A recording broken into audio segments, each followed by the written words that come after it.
मित्रों नमस्कार, आप देख रहे हैं धर्मदृष्टि पत्रिका का यूट्यूब चैनल दस्तक मीडिया। मैं विनोद शुक्ल आपको सुनाता हूं बाबा नीम करोली की अद्भुत गाथाएं। अद्भुत गाथाओं की श्रृंखला में हम आपको दर्शन करवाते हैं महाराज जी के आश्रम स्थल के। महाराज जी के सानिध्य पाए, भक्तों से मुलाकात करके, और जब तैयारी हो जाती है, पूरा जान लेते हैं, तो महाराज जी का सानिध्य पाए भक्तों के बारे में जानकारी देने का प्रयास करता हूँ। आज आपको ऐसी शख्सियत के बारे में बताने जा रहा हूँ जिनकी महानता से लक्ष्मी नारायण से बने बाबा नीम करोली बन पाए। उनका मान रहा, सम्मान रहा, मर्यादाओं को यदि वो रक्षा नहीं करती तो बाबा नीम करोली के देवत्व की रक्षा हो ही नहीं पाती, और मैं ये कहूँ कि उनका देवत्व हिल जाता। मानव रूप में हनुमंत स्वरूप की गरिमा गिर जाती। मैंने बहुत भक्तों के बारे में आपको बताया जिन्होंने महाराज जी के दर्शन करके, महाराज जी के सानिध्य में महाराज जी को याद करके सर्वस्व पाया, अपना लोक, अपना परलोक सब कुछ सुधारा। लेकिन आज हम ऐसे व्यक्तित्व के बारे में आपको मुख्य बातें बताने जा रहे हैं कि जिनके त्याग से बाबा नीम करोली रह पाए। विश्व विख्यात बाबा नीम करोली की गरिमा, मान, सम्मान और जिस देवत्व के साथ हम याद करते हैं उसमें उन्होंने महती भूमिका निभाई है। आप समझ गए नहीं? मैं आज आपको बताने जा रहा हूँ बाबा नीम करोली की धर्मपत्नी राम बेटी शर्मा के बारे में। मित्रों, उनके जीवन के अंश बताने से पहले मैं आपसे एक निवेदन करना चाहता हूँ। जो कथा के पात्र हैं, जिनके बारे में मैं आपको बताने जा रहा हूँ, उस कालखंड में जहाँ ये बातें हुई हैं वहाँ ले चलते हैं हम जब आपको। तो उसमें हम क्या, जब कभी जो तारतम्य बनता है उसमें श्री, श्रीमती, पूज्य और बहुत ही सम्मानजनक शब्दों का पहले प्रयोग करना चाहिए। लेकिन हम जिस कालखंड में होते हैं, गाथा जिस तरह से हम आपको, यही सोचता हूँ कि मैं साथ साथ आपको लगे कि आप उसके साक्षी बन रहे हैं, उसमें ये संभव नहीं होता। तो इसलिए आपसे निवेदन है कि जो सम्मानित शब्द हैं, श्री, श्रीमती, पूज्य, आदरणीय, ये सभी शब्द समाहित हैं, ठीक है ना? तो इस निवेदन के साथ मैं पूज्य श्री, श्रीमती, अनंत श्रीमती राम बेटी शर्मा के चरणों में नमन करता हुआ उनके जीवन के अंश आपको बताने जा रहा हूँ। मित्रों, राम बेटी शर्मा के बारे में जानने से पहले आपको हम ले चलेंगे अकबरपुर, है ना? क्या हुआ अकबरपुर में? आज की गाथा की जानकारी मैंने कई स्रोतों से जुटाई है। कई सूत्र ऐसे हैं जिन्होंने मुझे जानकारी दी है। मैं पूज्य बाबा नीम करोली की सुपुत्री पूज्य गिरजा दीदी को ये अंक मैं समर्पित करता हूँ, और ये इसलिए करता हूँ कि दीदी से जब बात हुई तब उनकी माँ राम बेटी जी की ऐसे तथ्य आए, बहुत सारी बातें ऐसी हुई जिन्हें मैं आपको एक बात, राज की बात बता दूं कि जब मैं बात करता था तो पेन और पैड साथ में लेके बैठ जाता था, और उनसे संबंधित बातें जब होती थी तो मैं उनमें से लिख लेता था। तो आज आपको विस्तृत रूप से जब बताने जा रहा हूं तो मेरा नैतिक दायित्व है कि हम उनको पहले नमन करें, और जिन्होंने बहुत सारी जानकारी मुझे दी है मैं उनके चरणों में ये अंक समर्पित करता हूँ। एक बात और मैं आपको बता दूँ कि आजकल जो लोग जानकारी दे रहे हैं या जो लिख रहे हैं या सोशल मीडिया पे अपनी बात कह रहे हैं, उसमें कल्पना काफ़ी प्रयोग कर रहे हैं। मित्रों, मेरा हो सकता है मेरा अपना व्यक्तिगत मत हो कि बाबा नीम करोड़ की गाथा में कल्पनाओं का संसार सटीक नहीं है, क्योंकि जिनके बारे में हम बताने जा रहे हैं उनकी सच्ची गाथा अगर हम बताएंगे, उनके जो तथ्य हैं उनको सही तरह से बताएंगे, तभी हम उनके व्यक्तित्व को नई पीढ़ी तक पहुंचाने में अपने नैतिक उत्तरदायित्व के प्रति न्याय कर पाएंगे। ठीक है ना? तो ये मेरी सम्मति थी, तो मैंने इसलिए मैं आपको बताया। हम आपको लिए चलते हैं अकबरपुर, और अकबरपुर में तारीख है 30 नवंबर 1900। मैं पूरा तारीख बता रहा हूँ आपको, 30 नवंबर 1900। मार्ग शीर्ष की, भाई ये हिंदी कैलेंडर जो बोलता है, मार्ग शीर्ष की अष्टमी है शुक्ल पक्ष की, और वहाँ के जमींदार साहब हैं पंडित दुर्गा प्रसाद शर्मा जी।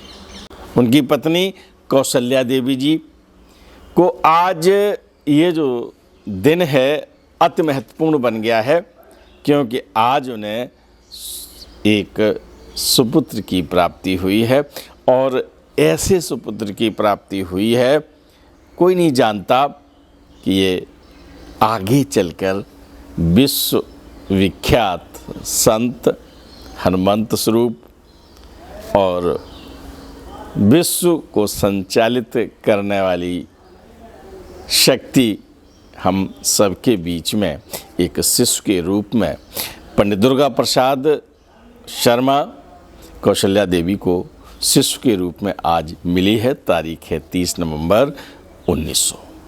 आज जिस शिशु का जन्म हुआ है, परिवार में तो उत्सव का माहौल है ही, और पूरे गांव में आनंद की एक छाया है। आपको मालूम है कि जब शिशु आता है किसी परिवार में, तो ढोलक की थाप और बहुत सारे गाजे वाजे, ये प्रक्रिया होती हैं।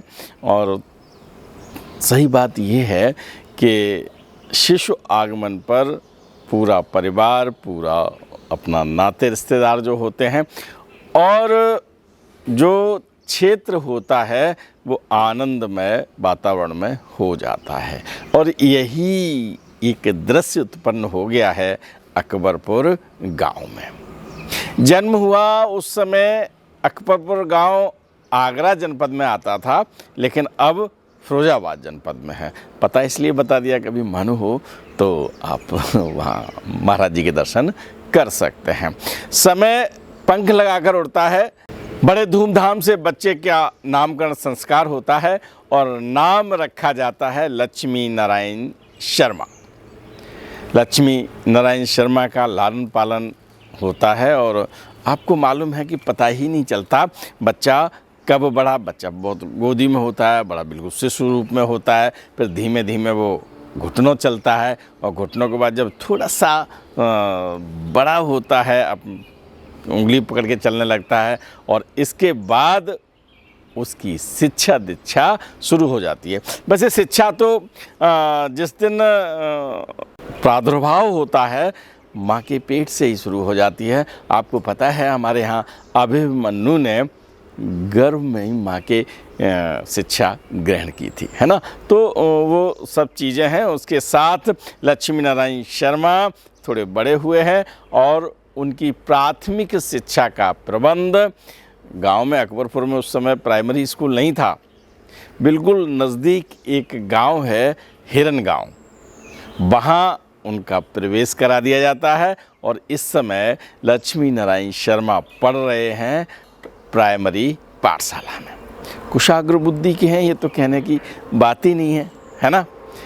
उनकी प्राथमिक शिक्षा पूरी हो जाती है और प्राथमिक शिक्षा पूरी होने के बाद पिताजी चाहते हैं कि हम अपने बेटे को बनारस में पढ़ाएं। आपको मैं बता दूं कि आज भी जब शादी ब्याह होता है तो जो वर होता है उसे बनारस भेजने की एक प्रक्रिया पंडित जी किया करते हैं। ये मालूम इसलिए कि मेरा भी विवाह हुआ और मुझे भी उस समय एक अलग वेश रख के और बनारस के लिए पंडित जी ने भेजा था। तो यहाँ पंडित दुर्गा प्रसाद शर्मा ने अपने बेटे को बनारस पढ़ाने के लिए अपना प्लान बनाया हुआ है। प्राथमिक शिक्षा पूरी होते ही बेटे को लेके अपने घर से लगभग 650 किलोमीटर दूर है बनारस, अकबरपुर से आज भी 650 किलोमीटर दूर है, और वहाँ अपने बेटे को लेके गए हैं और एक संस्कृत विद्यालय में उन्होंने प्रवेश करा दिया है। पंडित दुर्गा प्रसाद शर्मा जी अपने बेटे लक्ष्मी नारायण शर्मा को बनारस कराए हैं। बनारस संस्कृत विद्यालय में आप पढ़ रहे हैं। और आपको एक बात बता दूं कि बच्चा जब घर से दूर रह के छात्रावास में रह के पढ़ता है तो उसे घर की बहुत याद आती है। सही कह रहा हूँ? अरे भाई, आप पढ़े होंगे तो आपको पता होगा, है ना। तो इस समय लक्ष्मी नारायण शर्मा को बनारस में पढ़ रहे हैं बहुत अच्छी तरह से, लेकिन घर की याद आ रही है। और उस समय ऐसा भी नहीं था कि मोबाइल पे फ़ोन पे बात हो रही है, और जब यही था कि जब मिलने जाओ तो मिलते थे, और बहुत समय होता था जब घर की खबर मिलती थी, है ना। मेरे समय में भी पहले चिट्ठियाँ लिखी जाती थी, लेकिन आज बिल्कुल साधन है, आप यहाँ से फ़ोन करिए तुरंत बात हो जाती है। लेकिन उस समय ऐसा नहीं था। तो लक्ष्मी नारायण शर्मा जी को अपने घर की बहुत याद आ रही है, लेकिन कहीं से कोई खोज खबर नहीं है। 4 महीने बीत गए, 5 महीने बीत गए, 6 महीने बीत गए, पढ़ाई कर रहे हैं, पढ़ाई इतनी अच्छी तरह से कर रहे हैं, उनके सारे गुरुजन बहुत प्रसन्न हैं। 6 महीने के बाद उनके पिताजी बनारस पहुंचते हैं, और 6 महीने के बाद अचानक पिताजी को देख के लक्ष्मी नारायण शर्मा बहुत प्रसन्न हैं। उनकी स्कूल की छुट्टियां होने वाली थी, तो पंडित दुर्गा प्रसाद शर्मा ने सोचा कि चलो भाई इनको लेवा लाएं। उनके गुरुजनों से मिले और उनके हाल चाल पूछे, तो उनका ठीक है साहब, आप छुट्टियों जो होने जा रही हैं स्कूल की उसमें आप ले जाओ, इसके बाद इनको भेज जाना। लक्ष्मी नारायण शर्मा की जो खुशी है वो दूनी हो जाती है कि पिताजी आए और अब स्कूल की छुट्टी है तो अब हमें घर जाने का मौका भी मिलेगा। और वो पिताजी के साथ अकबरपुर में आ जाते हैं। और जब बच्चा घर पे आता है तो माँ जो है ना उस दिन विशेष व्यंजन बनाती हैं। हमारे बेटे को ये अच्छा लगता है, किसी को हलवा अच्छा लगता है, किसी को, मैं व्यंजन बताऊंगा तो उनके लिए माता कौशल्या देवी ने बहुत अच्छे अच्छे व्यंजन बनाए हैं। लक्ष्मी नारायण शर्मा ने भी खूब छक के भोजन किया और भोजन प्रसाद करने के बाद अपने गांव में खेलने निकल गए। आप बच्चों के साथ खेल रहे हैं, बच्चे हैं, और एक नाम मैं आपको बताना चाहूँगा, विशेष उल्लेखित नाम है देवी राम जी का।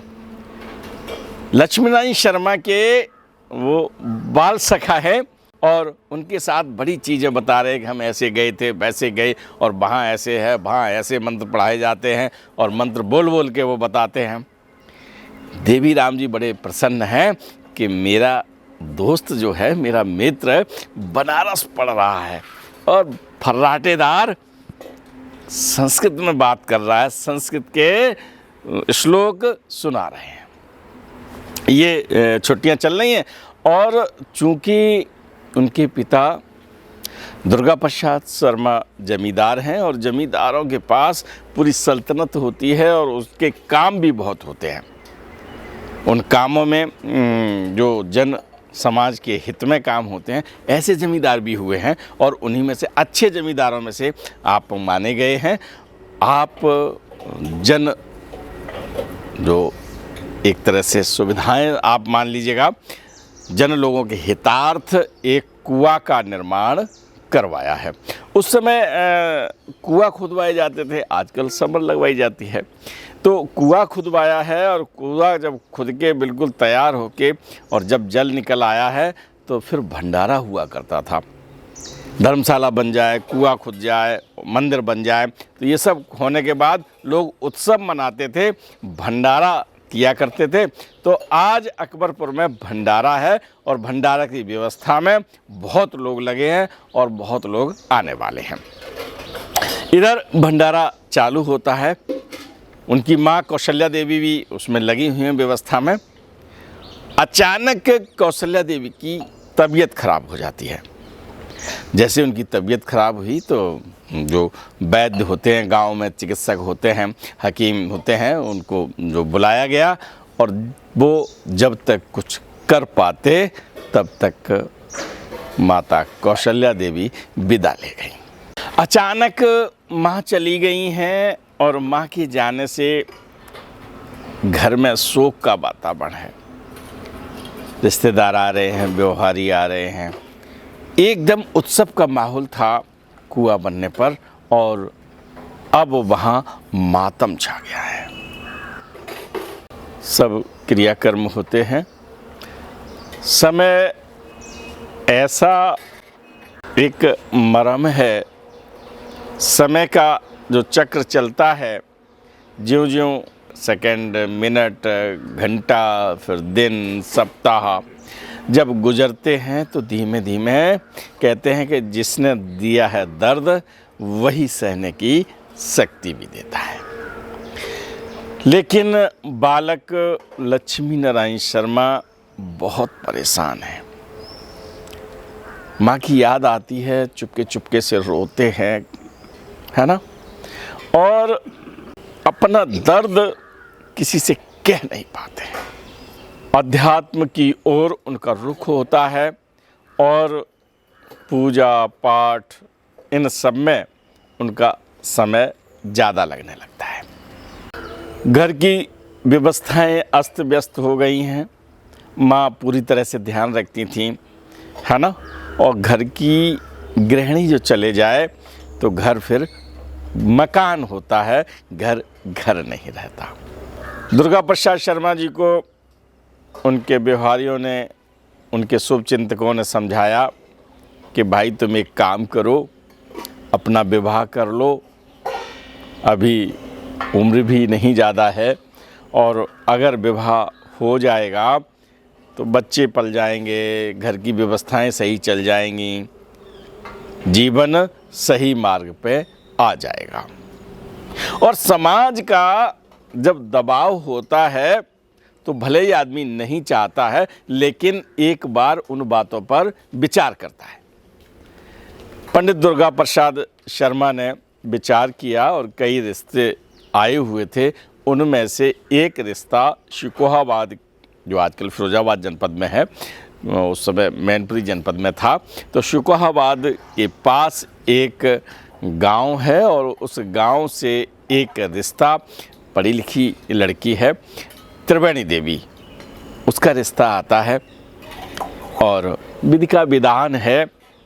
उनके साथ 7 फेरे लगते हैं, विवाह होता है और त्रिवेणी देवी पंडित दुर्गा प्रसाद शर्मा की पत्नी बनकर उनके गांव अकबरपुर आ जाती हैं। वैसे माँ शब्द गरिमामयी है और माँ शब्द जहाँ लग जाता है, श्रद्धा विश्वास जग जाता है। लेकिन जन्म देने वाली माँ चली जाए, उसका स्थानापन्न हो, तो वो बात बहुत कम गले उतरती है और इसमें कुछ अपवाद भी हैं। खैर, त्रिवेणी देवी ने घर में सारा वातावरण ठीक ठाक करने की कोशिश की, काम पुनः विधिवत चलने लगे। पिता ने अपने बेटे लक्ष्मी नारायण शर्मा से कहा कि बेटा अब एक काम करो, चलो अब तुम्हें फिर भेजा है बनारस, पढ़ो जाके, तुम्हारा कोर्स अधूरा है। लक्ष्मी नारायण शर्मा ने कहा पापा मन नहीं है। दादा मन जो कहते हो, मन नहीं है, अब हम जाएंगे नहीं। पिता ने बेटी को पुनः समझाया कि चले जाओ, ज़िंदगी बन जाएगी, पढ़ोगे तो अच्छा रहेगा। अब लक्ष्मी नारायण शर्मा जाना नहीं चाहते और पिता बेटे की इच्छा के विरुद्ध कुछ करना नहीं चाहते।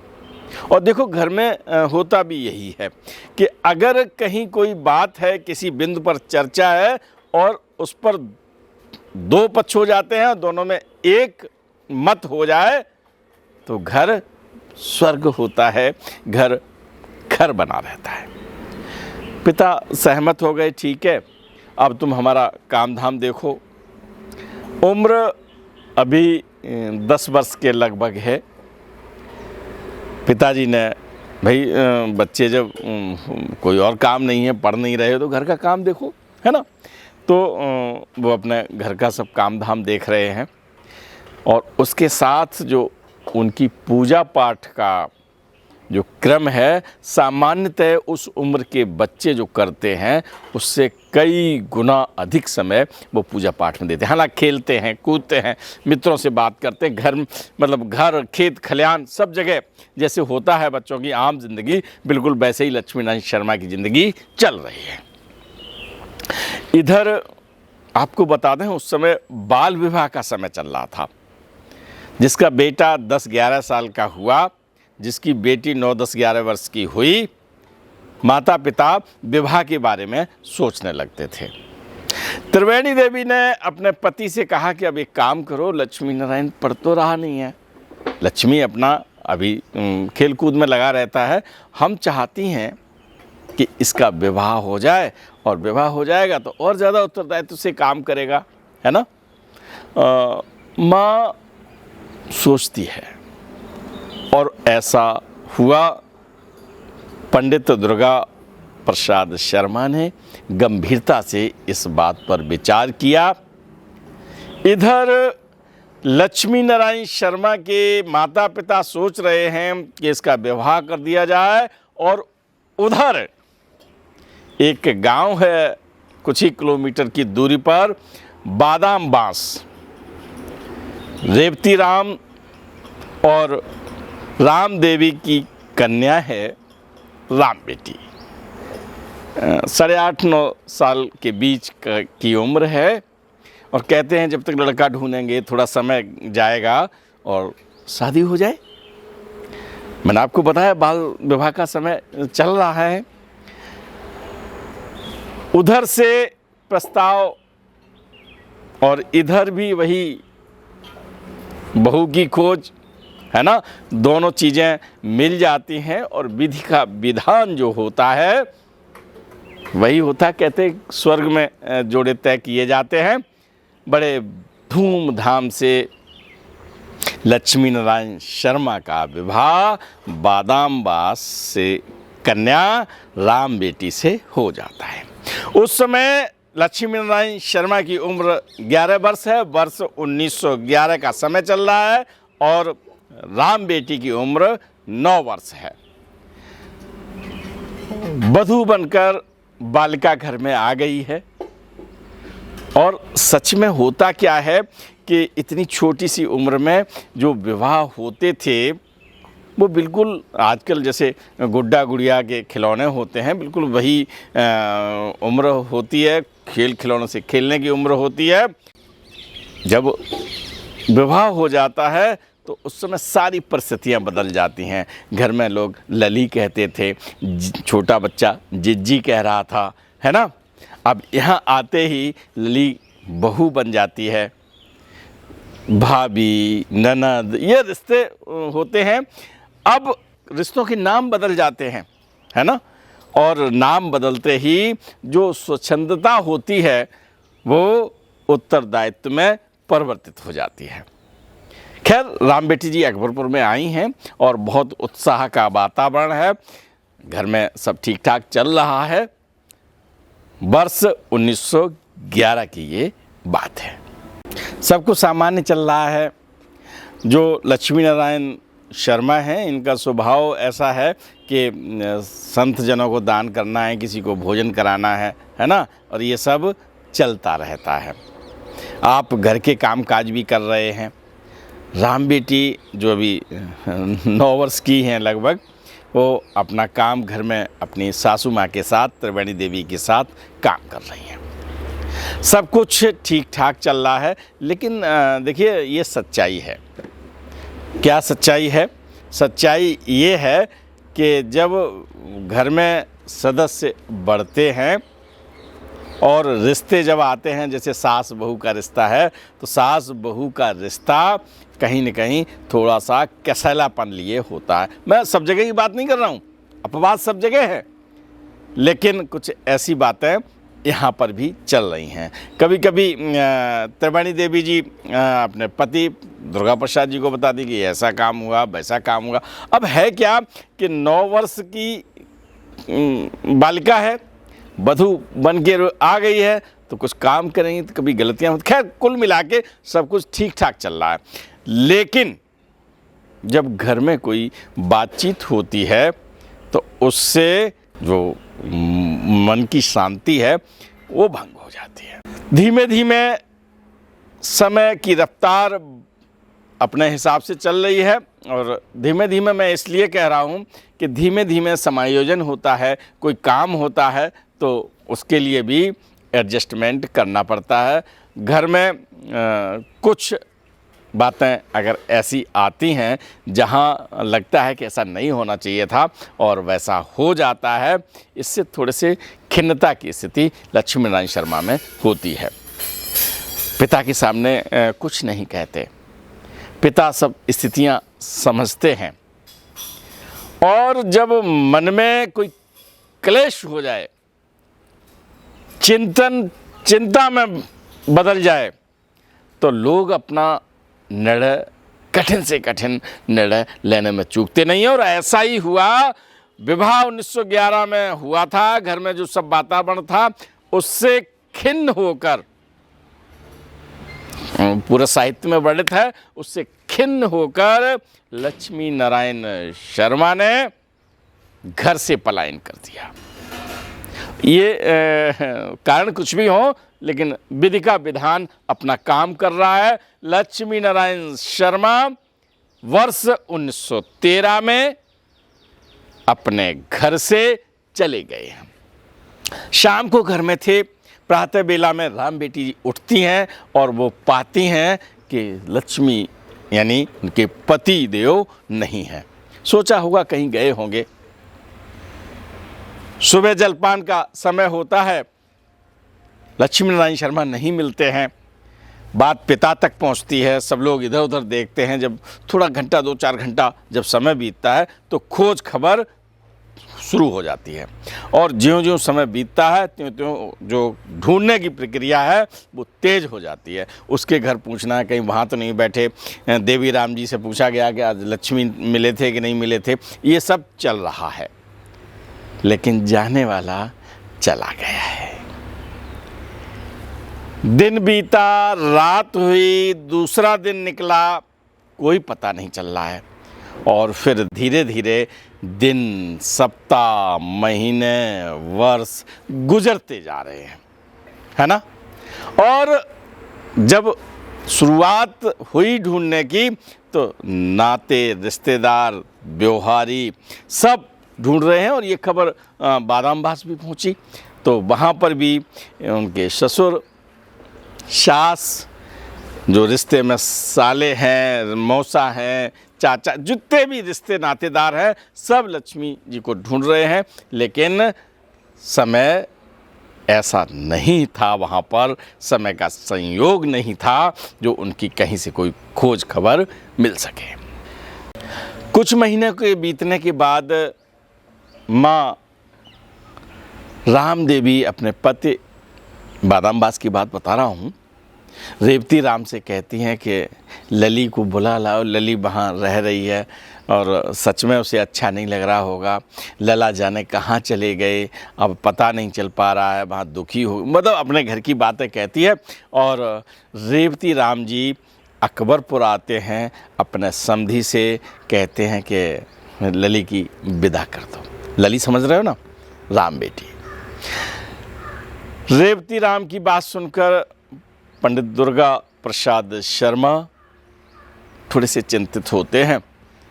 अपनी पत्नी से विचार विमर्श करते हैं त्रिवेणी देवी से, तो त्रिवेणी देवी अपना पक्ष रखती हैं कि लोग क्या कहेंगे कि लड़का कहीं चला गया है तो हम बहू को रख नहीं पा रहे हैं, इसको खिला तक नहीं पा रहे हैं, हम 2 रोटी दे नहीं सकते क्या, ये समाज में संदेश जाएगा।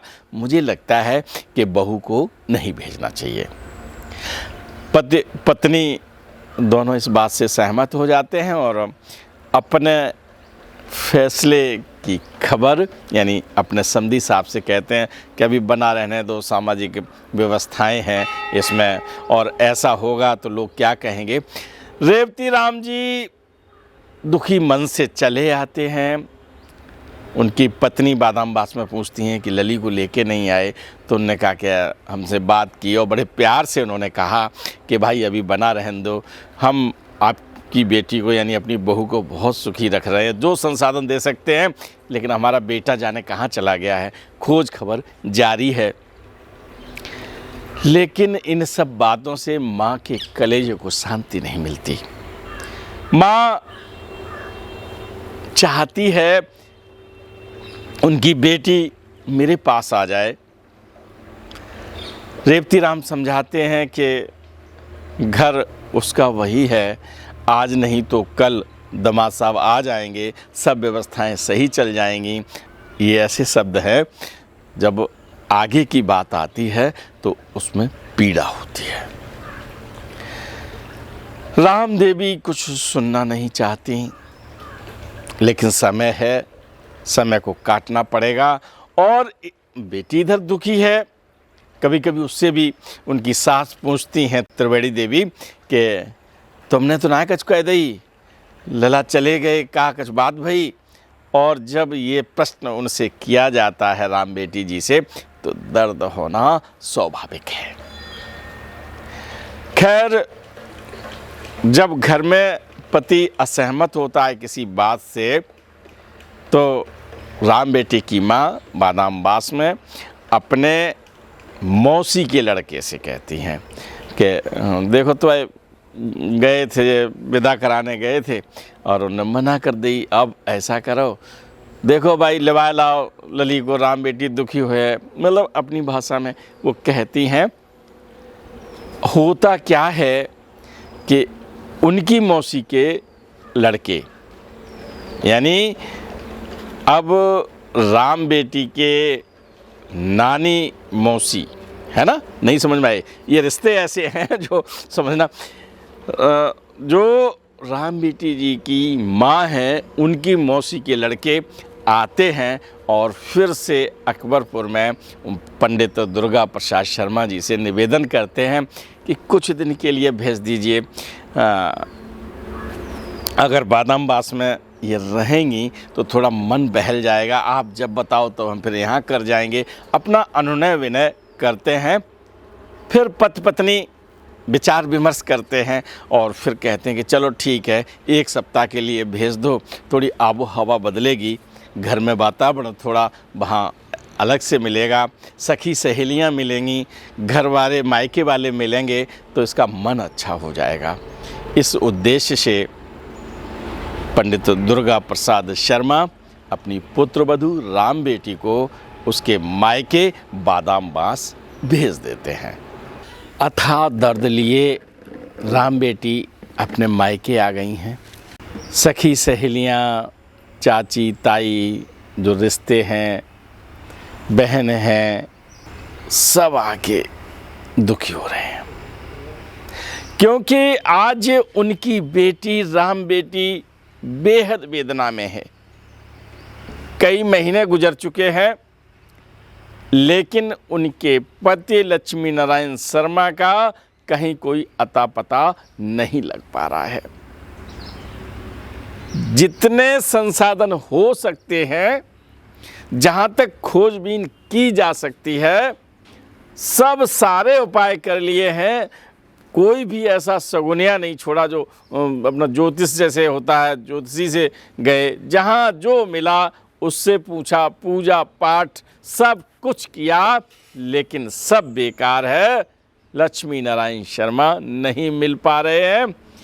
बेटी राम बेटी और उनकी माँ राम देवी मढ़ा जानते हैं ना, कमरे में छुप छुप के रोते हैं, एक दूसरे के गले में लगकर अपना दर्द बांटते हैं।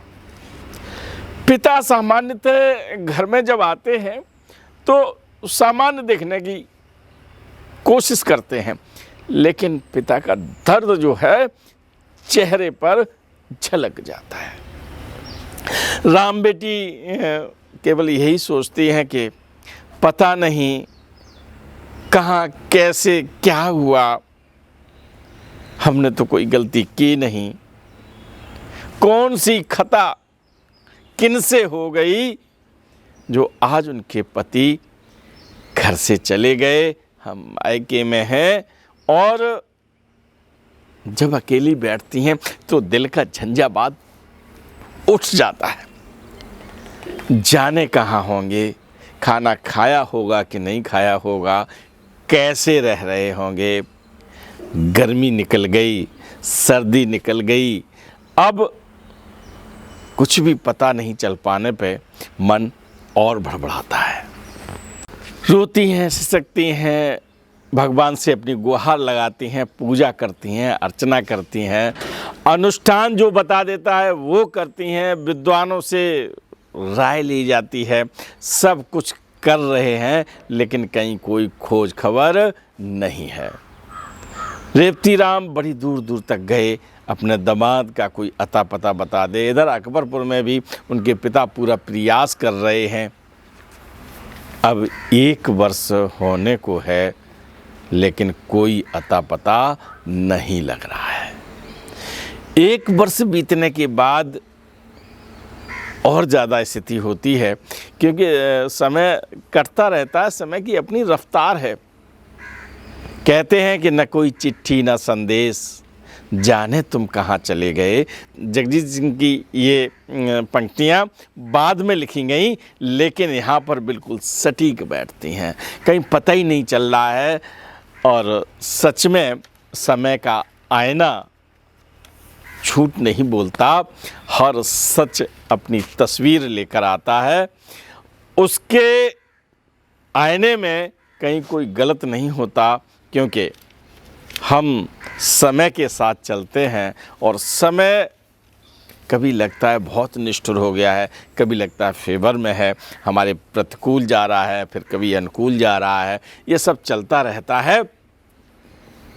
राम बेटी सोचती रहती हैं, सपनों का जो संसार था, जब कभी आईने के सामने खड़ी होती हैं तो लगता है कि बहुत सुखी संसार था। अब जो परिस्थिति बन गई है, वो आईना चकनाचूर हो चुका है।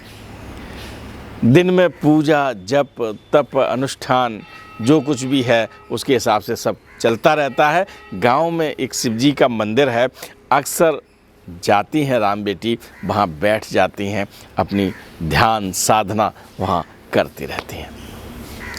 एक दिन शिव जी के मंदिर से राम बेटी जी पूजा करके आ रही थी, घर पे देखा कि कोई संत बैठे हुए हैं। और संत, भाई घर में जब कोई आता है तो हमेशा वही जो समस्या होती है उनसे रखी जाती है।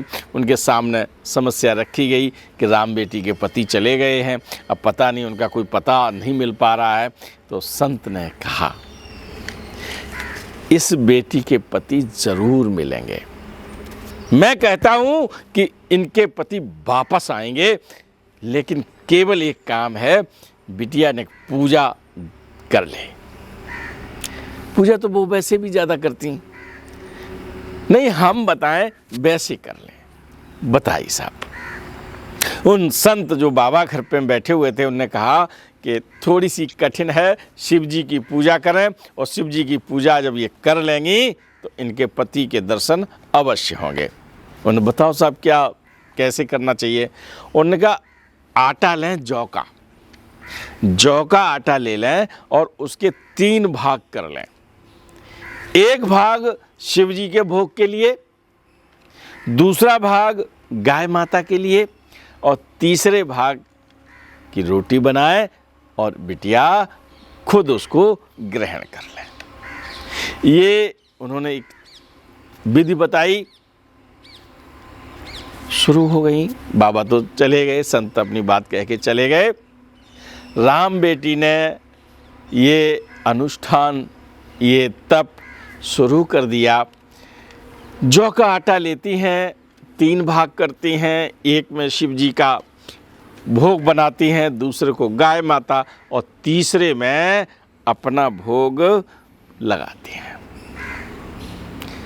अब गांव में रोज जो व्यवस्थाएं होती हैं उसमें कभी कभी ऐसा होता है कि कोई चीज़ नहीं रहती, लेकिन उनके माता पिता न कभी एक भी मौका ऐसा नहीं आया जहां ये लगा हो कि ये चीज़ नहीं है। पूरी व्यवस्था वो करके रखती हैं। फिर से एक प्रतीक्षा का जो दौर है आशा में बदला है। आशा तो है ही उन्हें, लेकिन बीच बीच में टूट जाती है, जाने कहाँ हैं। और लोग जब ये कहते हैं कि लला हैं कि नाए हैं, है ना, तो आशा टूटती है। लेकिन मन का विश्वास हमेशा ये कहता है कि एक दिन वो अवश्य आएंगे। जब करते करते 1 वर्ष बीत गया, 2 वर्ष बीत गए, 3 वर्ष बीत गए, होता क्या है कि राम बेटी घर से निकलती हैं तो वही जौ का आटा 3 भाग किए, शिव जी को अर्पण किया, गाय माता को अर्पण किया और सांध्य बेला में अपना वो जौ के आटे की बनी रोटी ग्रहण कर ली। बरसें बीतती जाती हैं लेकिन मन को शांति नहीं मिलती। माता पिता भी बड़े परेशान हैं। इधर राम बेटी जी का अपना अनुष्ठान चल रहा है, उधर माता पिता रोज़ पूजा कर रहे हैं लली के पति आ जाएं, यानी दामाद साहब आ जाएं, रोज़ प्रार्थना करते हैं, पर कुछ भी अच्छा नहीं हो रहा। बेटी के जीवन का दर्द माँ बाप जिस तरह से झेलते हैं, सच में बड़ा वेदनापूर्ण होता है। ये वही जान सकता है जिसने ये दर्द सहा हो। हम तो भगवान से यही प्रार्थना करते हैं कि ऐसा दर्द किसी माँ बाप को न दे। बेटी अगर ससुराल से मायके आ जाती है तो माँ बाप, उसके घर वाले तो बड़े अच्छे से रखते हैं, लेकिन जो समाज के अन्य जो वर्ग हैं, जो कहने के तो अपने होते हैं, लेकिन उनकी चर्चाओं के जो दौर चलते हैं वो बड़े वेदनापूर्ण होते हैं, है ना। ये समझने वाली बात है और ये दौर चल रहा है। तो वर्ष दर वर्ष बीतती जा रही हैं। इधर पहले अकबरपुर से 1 सप्ताह के लिए बुला के लाए थे। 1 वर्ष बीता, 2 वर्ष बीता, बीच में खबरें आती थी कि भेज दीजिएगा, तो रेवती राम केवल एक बात कहते थे, साहब हम भेज देंगे, थोड़े दिन और रह लें दो, 1 महीना कट जाए, 2 महीना कट जाए। और ये क्रम थोड़े दिन तक चला। पंडित दुर्गा प्रसाद शर्मा भी समझ गए कि रेवती राम भेजना नहीं चाह रहे। और ये सच भी है कि जब पति नहीं है घर पे तो पत्नी वहाँ रह के बहुत ज़्यादा सुकून नहीं महसूस कर पाएगी। वहाँ अपने मायके में है तो उसकी सखी सहेलियाँ हैं साथ में, माँ बाप हैं और जिनसे लगाव कुछ अलग होता है। समय बीतता जाता है, सखी सहेलियों की शादियाँ होती रहती हैं और एक समय ऐसा आता है कि अब केवल जप और तप है। लेकिन जब कभी अकेले में बैठती हैं तो द्वंद्व होता है। आएंगे पता नहीं, जरूर आएंगे। एक आशा होती है और एक विश्वास होता है, दोनों में द्वंद्व होता है। आशा जगती है और कभी कभी टूट जाती है, लेकिन विश्वास हमेशा मन का ये कहता है कि वो एक न एक दिन आएंगे। 5 वर्ष बीते, 6 वर्ष बीते, 7 बीत गए, 8 बीत गए और लगभग 10 वर्ष बीतने जा रहे हैं। 10वां वर्ष चल रहा है। राम बेटी बैठती हैं, सोचती हैं, विवाह की सुखद स्मृतियाँ अब साथ साथ चलती हैं, क्योंकि जब विवाह हुआ था ना तब उम्र 9 साल थी, अब 18 वर्ष से ज़्यादा की उम्र हो गई है। तो याद आता है कि हमारा विवाह हुआ, कितने अच्छे माहौल में हम अपने मायके से घर गईं, ससुराल पहुंची, और वो सब बातें याद आती हैं। जो 2 वर्ष का समय बीता था उसमें भी जब वो विदा करा के ले आए थे तो 8-9 महीने बाद यहाँ से विदा हुई थी, यानी जिसे गौना कहते हैं वो गौना हुआ था, है ना। और इसके बाद जब वो चले गए तो अब हमारे जीवन में केवल प्रतीक्षा रह गई है। क्या करें, क्या न करें, ये द्वंद्व चलता रहता है। लेकिन जब उनका विश्वास जवाब देता है तो हमेशा यही विश्वास जवाब देता है कि वो एक न एक दिन आएंगे। और क्यों नहीं, सतीत्व के मामले में हमारे देश में ऐसे उदाहरण भी हैं जब तन से प्राण जुदा हो गए, तन से प्राण निकल गए हैं और सतीत्व के बल पर सावित्री यमराज के हाथों से अपने पति के प्राण वापस लाई हैं।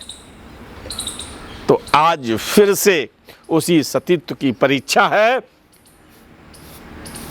क्या हमारे पति वापस नहीं आएंगे?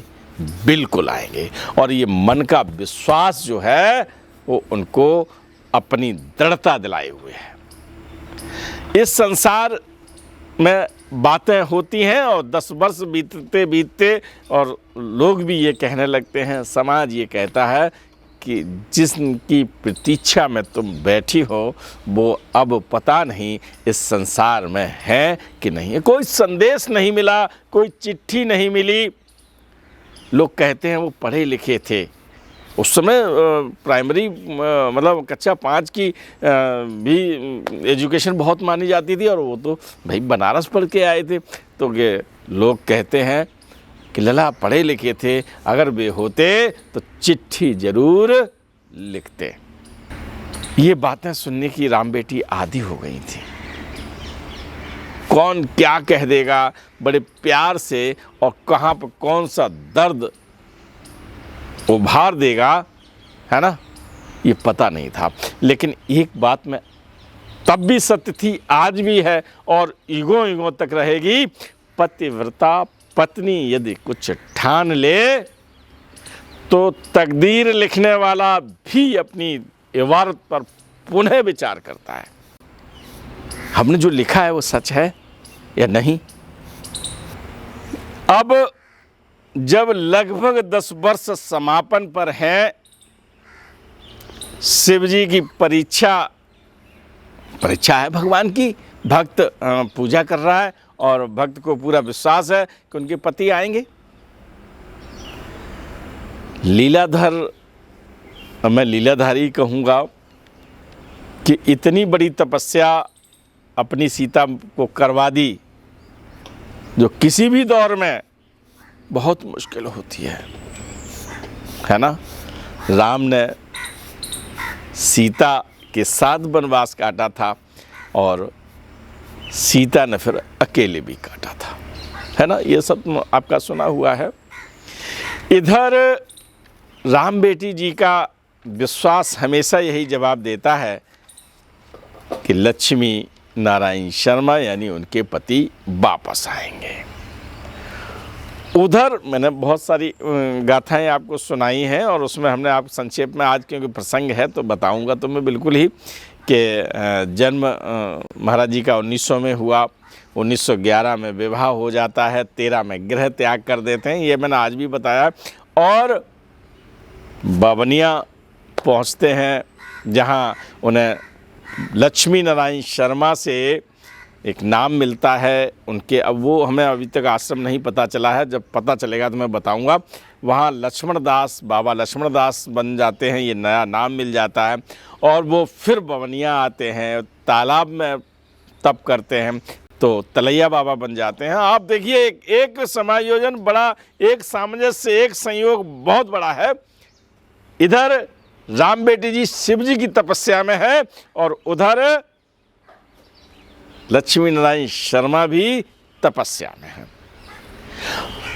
वर्ष 1917 का अंत होगा या 18 का प्रारंभ, है ना। नीम करोरी गांव में, आपने नीम करोरी का सुना? नीम करोरी सुना ना? अरे महाराज जी का नाम ही बाबा नीम करोरी है।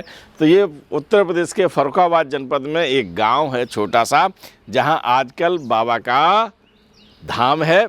लक्ष्मी नारायण शर्मा की जो आध्यात्मिक यात्रा चल रही है उसमें आप लक्ष्मी नारायण से बाबा लक्ष्मण दास बने, उसके बाद आप तलैया बाबा हो गए, उसके बाद आप जब रेल रोकते हैं वर्ष 1917 के अंत या 18 में, तो बाबा नीम करोरी हो जाते हैं। और ये रेल रोकने की घटना सबने सुनी है, अकबरपुर में भी, बादामबास में भी, और ये कहीं शायद ही कोई ऐसा स्थान रहा हो जहाँ ये घटना न गई हो, लेकिन गई थी कि बाबा नीम करोरी ने रेल रोक दी है। और रेल रोकने का जो नाम चला वो बाबा नीम करोरी हुआ, और पता ही नहीं था, किसी को पता नहीं था कि अब बाबा नीम करोरी हमारे ही लक्ष्मी नारायण शर्मा हैं, किसी को पता नहीं था। बात आती है, चलती है, चली जाती है, लेकिन नाम बदला हुआ है। और अब इधर बादामबास में राम बेटी जी पूजा अर्चना अपना तप किए हुए हैं, और उधर बाबा नीम करोरी गांव की गुफाओं में तपस्यारत हैं। वहाँ पर आप पूजा अर्चना, मैंने आपको वहाँ गुफाएं दिखाई हैं, गुफाएं आप चित्र देख रहे हैं। और होता क्या है, नीम करोरी गांव की बड़ी घटनाएं मैंने आपको सुनाई हैं। उसमें एक प्रसंग भी मैंने आपको सुनाया था, महाराज जी गंगा स्नान को जाते हैं, है ना, सुना था। तो ऐसे ही कब कब जाते हैं भाई, कभी पूर्णिमा हो, कभी कोई विशेष अवसर हो, माघ महीना हो, और तब जाते थे बाबा नीम करोरी स्नान करने। आप गंगा स्नान करने गए हैं फर्रुखाबाद में गंगा तट पर, वहाँ पर पास में घटिया घाट भी है, 2 घाट हैं वहाँ पर, एक घटिया घाट है और एक किला घाट है। और घटिया घाट का नाम मैं इसलिए ले रहा हूँ, मेरे बचपन में यही नाम था, अब उसका नाम पांचाल घाट कर दिया है। तो महाराज जी वहाँ भी स्नान करते हैं, लेकिन किला घाट पर, किला घाट मैंने आपको हनुमान जी के दर्शन कराए हैं, बिल्कुल हनुमान जी के बिल्कुल चंद कदमों पे ही माँ गंगा की अविरल धारा प्रवाहित हो रही है। तो वहाँ किला घाट पर भी आप बैठते, किला घाट से संबंधित महाराज जी के बड़े संस्मरण हैं। तो आज गंगा स्नान करने हेतु संत आए हुए हैं, युवा संत हैं, है ना। मैंने आपको बताया था कि 17-18 में उन्होंने ट्रेन रोकी थी, है ना, और उस ट्रेन को रोकने के बाद आप विश्व विख्यात हो गए। लेकिन किसी को ये पता नहीं है कि बाबा नीम करोरी ही लक्ष्मी नारायण शर्मा हैं, ये नाम किसी को पता ही नहीं हो पाता है। तो आप गंगा स्नान में करते हैं और गंगा में डुबकी लगाने के बाद फिर आप वहाँ ध्यानस्थ होते हैं थोड़ी देर के लिए। और जब कोई संत इस तरह से पूजा करता है, अर्घ देता है, और तो फिर कुछ लोग अनायास निगाह चली जाती है, सामान्य आदमी करे तो ठीक है, लंबे लंबे केस हैं, बड़ी बड़ी दाढ़ी है, और फिर वो थोड़ी देर तक खड़े होते हैं, तो लोगों का ध्यान बरबस उधर चला जाता है। जो लोग वहाँ पर हैं, सैकड़ों की भीड़ है, गंगा लोग स्नान भी कर रहे हैं, और उन्हीं में अकबरपुर गांव के मनोहर जी भी खड़े हैं, और मनोहर भी उन संत को देख रहे हैं। लोग क्या करते हैं ऐसे में, संत जब ध्यानस्थ होता है कोई, तो सामान्य आदमी उनको प्रणाम करता है और आगे बढ़ जाता है। मनोहर वहाँ खड़े हैं। मनोहर ने देखा कि ये बिल्कुल युवा संत है, काफ़ी देर से गंगा मैया में खड़े होकर आराधना कर रहे हैं। भाई उनका तो मतलब एक तरह से मैं आपसे कहूं कि वो पहले से ही अभ्यस्त थे, बमनिया में तालाब में ही खड़े होकर आप घंटों पूजा किया करते थे, है ना। तो गंगा मैया में खड़े हैं, आज तो माँ की गोदी मिल गई है, तो उसमें आप ध्यानस्थ हैं। तो मनोहर के दिमाग में एक बात आती है, मुझे लगता है कि कहीं ये अपने गांव की लक्ष्मी नारायण शर्मा तो नहीं है। दिमाग में बात आती है। अभी तो ईश्वर की इच्छा है, उनकी खुद की कृपा है, मैं उनका नाम तो मैं बता ही रहा हूँ। तो मनोहर के दिमाग में ये आता है कि कहीं ये लक्ष्मी नारायण शर्मा तो नहीं है। फिर बोलते नहीं यार, लक्ष्मी नारायण शर्मा कहाँ, ये तो एक बाबा है। फिर उनके दिमाग में चलता है कि वो तो 10 साल पहले चले गए थे। फिर एक दिमाग में आता है कि अगर वो 10 साल पहले जो बालक गया था, अगर वो इस उम्र में जो बाबा युवा संत खड़े हैं उसमें इसी उम्र तक पहुंचे होंगे लक्ष्मी नारायण शर्मा। लेकिन वो कहने का कोई साहस नहीं कर पाते हैं, ये उनके मन में द्वंद्व चल रहा है। अब लक्ष्मी नारायण शर्मा है या कौन है, तो फिर वो वहाँ पूछताछ करते हैं तो लोग बताते हैं उन्हें कि ये बाबा नीम करोरी हैं, जिन्होंने रेल रोक दी थी, वो ही बाबा हैं ये।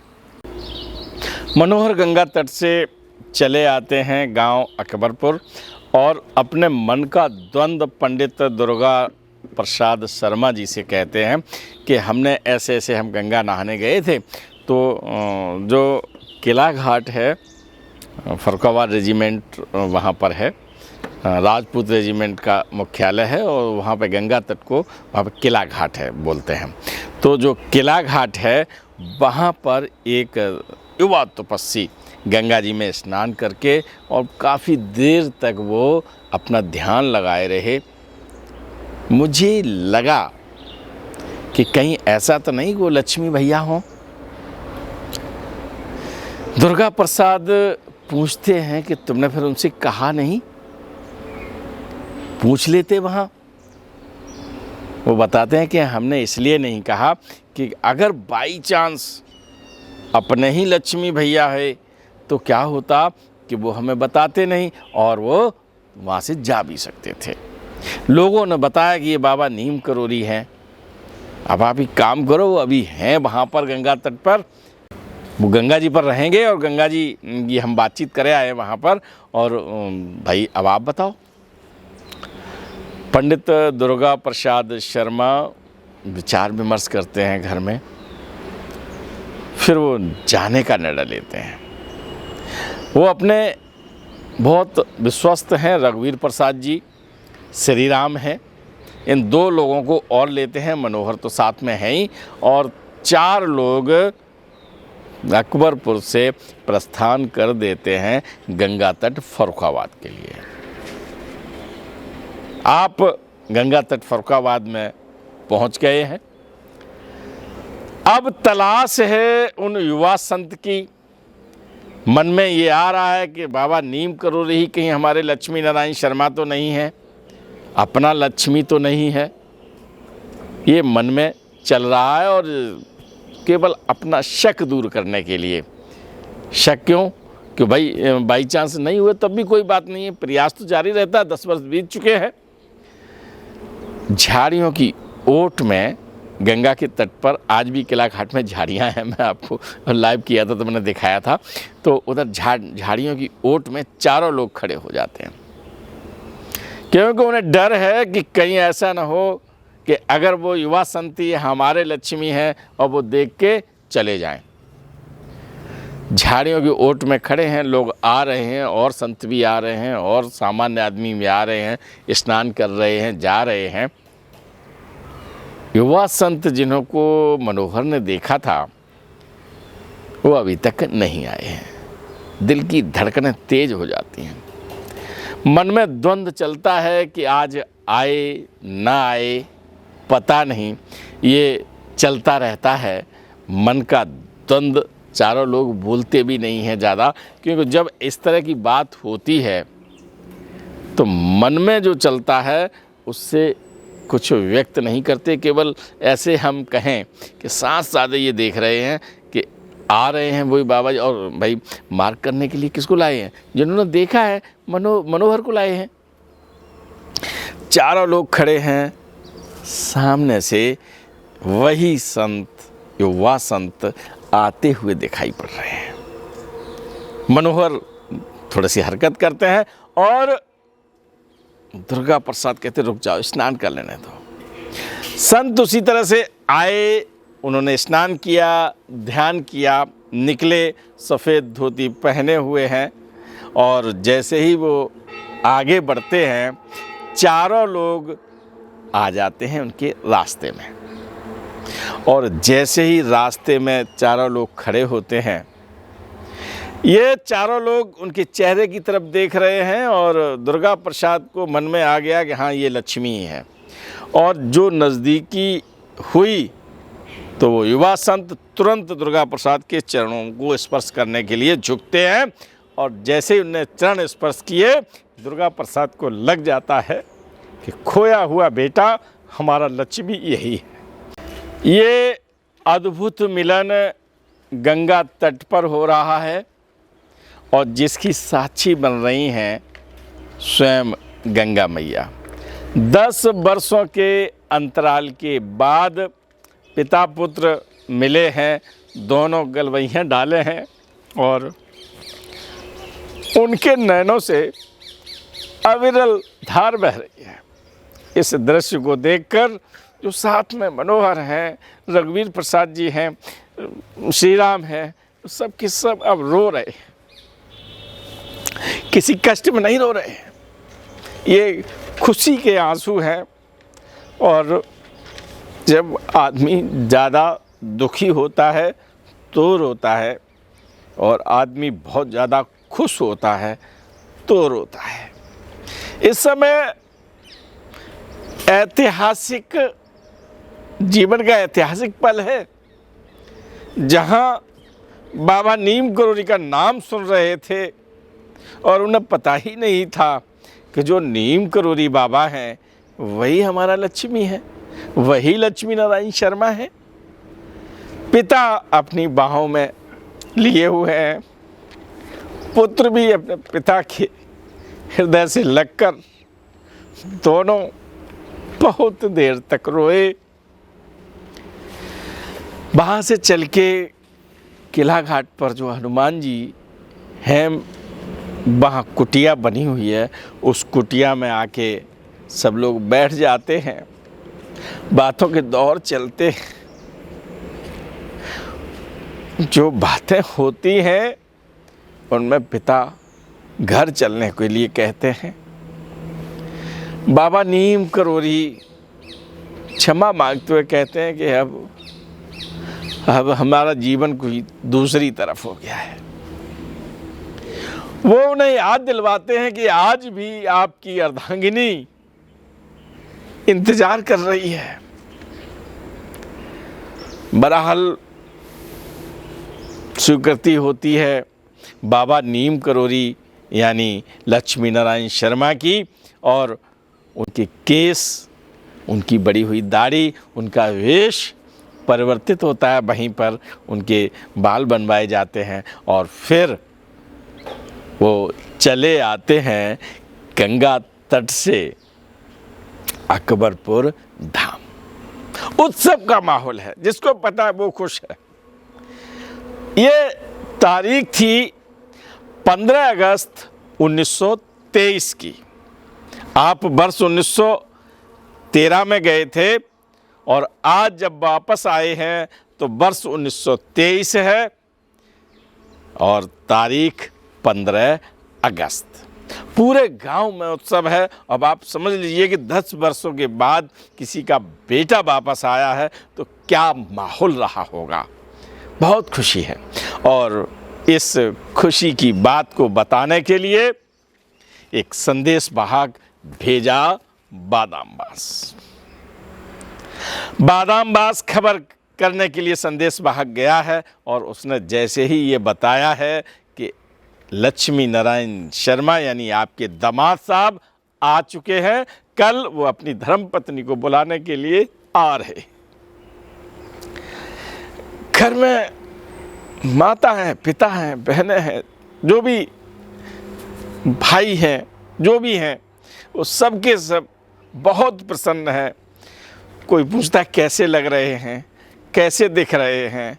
माँ अति प्रसन्न है और जब ये माहौल घर में था, बैठक जिसे कहते हैं, घर के बाहरी कमरे को जहाँ लोग आते हैं वहाँ बिठाए जाते हैं, तो ड्राइंग रूम आज की भाषा में कहते हैं, वो बैठक में वो संदेश वाहक बैठा हुआ है जो अकबरपुर से आया है और पूछ रहे हैं कि कैसे लग रहे हैं, बहुत बरसों के बाद आए हैं, लला स्वस्थ हैं, लला ही कहते हैं ना।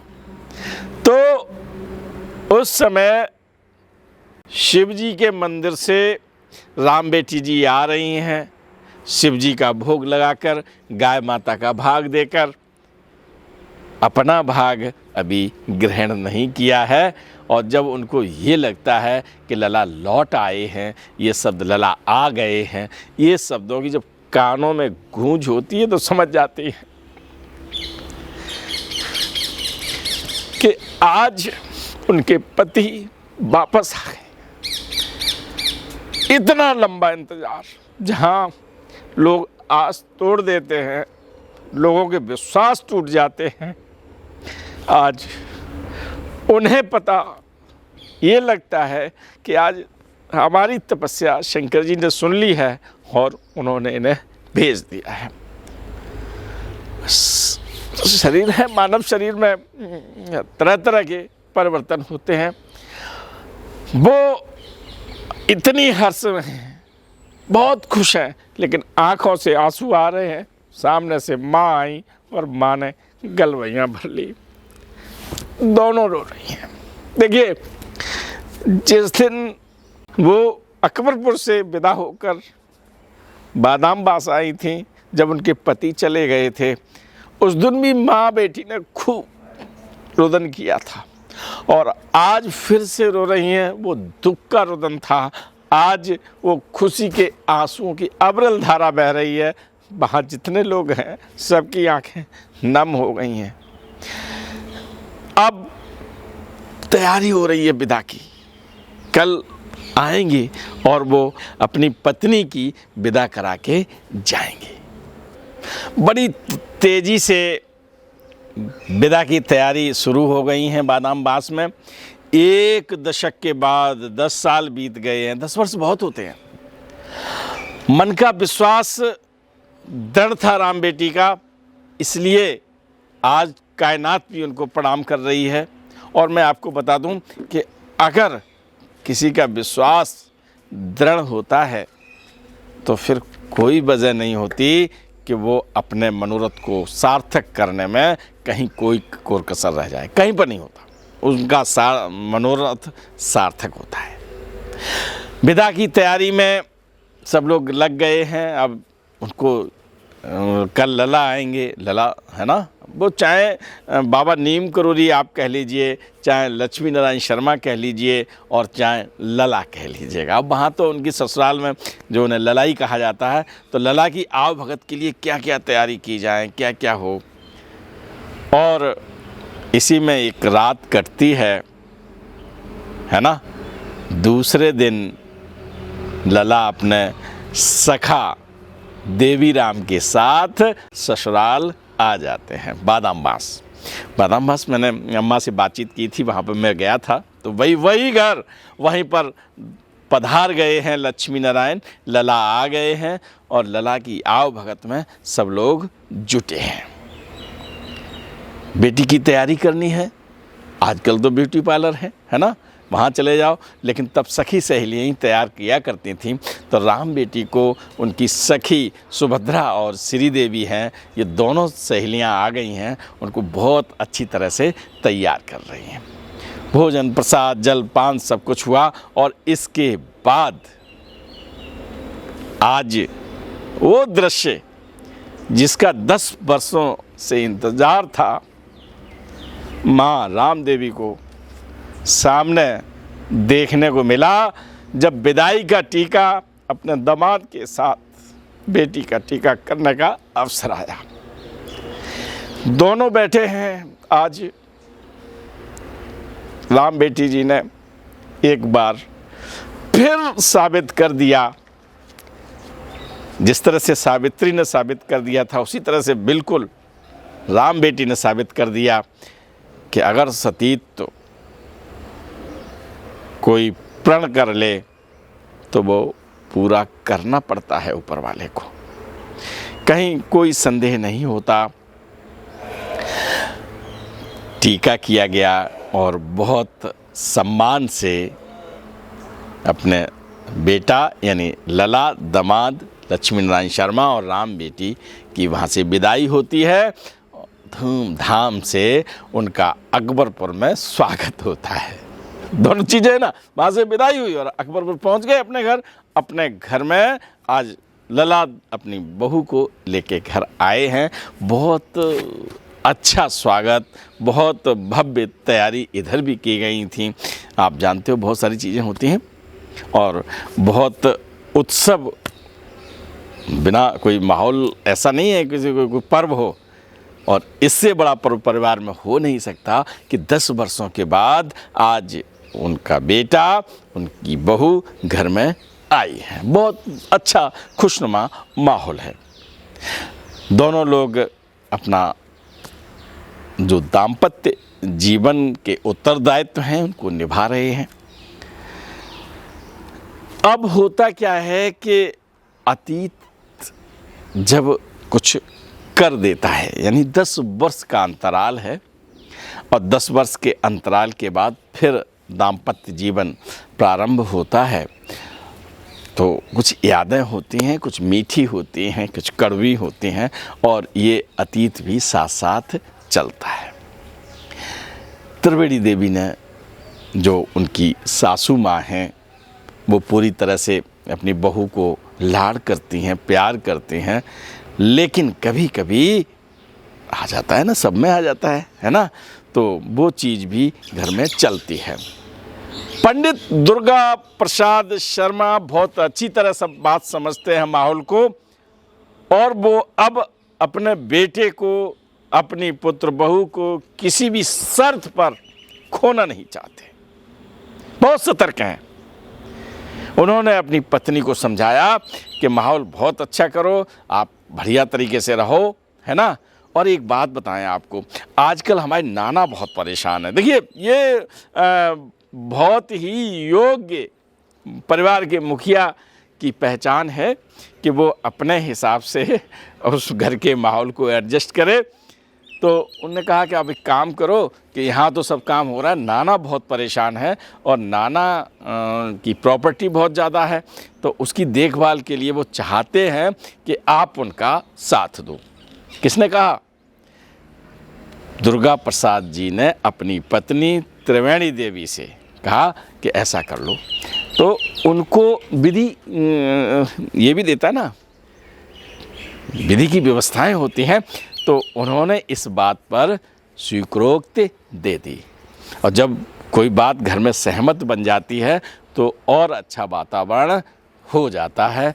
त्रिवेणी देवी भी माँ हैं, समझदार हैं, और जैसा होता है कि सौतेली माँ बहुत ज़्यादा एक तरह से जहाँ कहीं सौतेला शब्द आ जाता है वहाँ एकदम परिस्थितियाँ बदल जाती हैं। लेकिन त्रिवेणी देवी जी समझदार हैं और उन्होंने, अब घर में कोई बातें हों वो अलग चीज़ है, लेकिन उन्होंने अपने पति के निर्णय को स्वीकार किया और जो वहाँ पर अकूत संपत्ति थी उनके नाना के यहाँ, उस सारी संपत्ति का ये भी कहा कि तुम ही देखभाल करो, है ना। अब ये सब चीज़ें चल रही थी।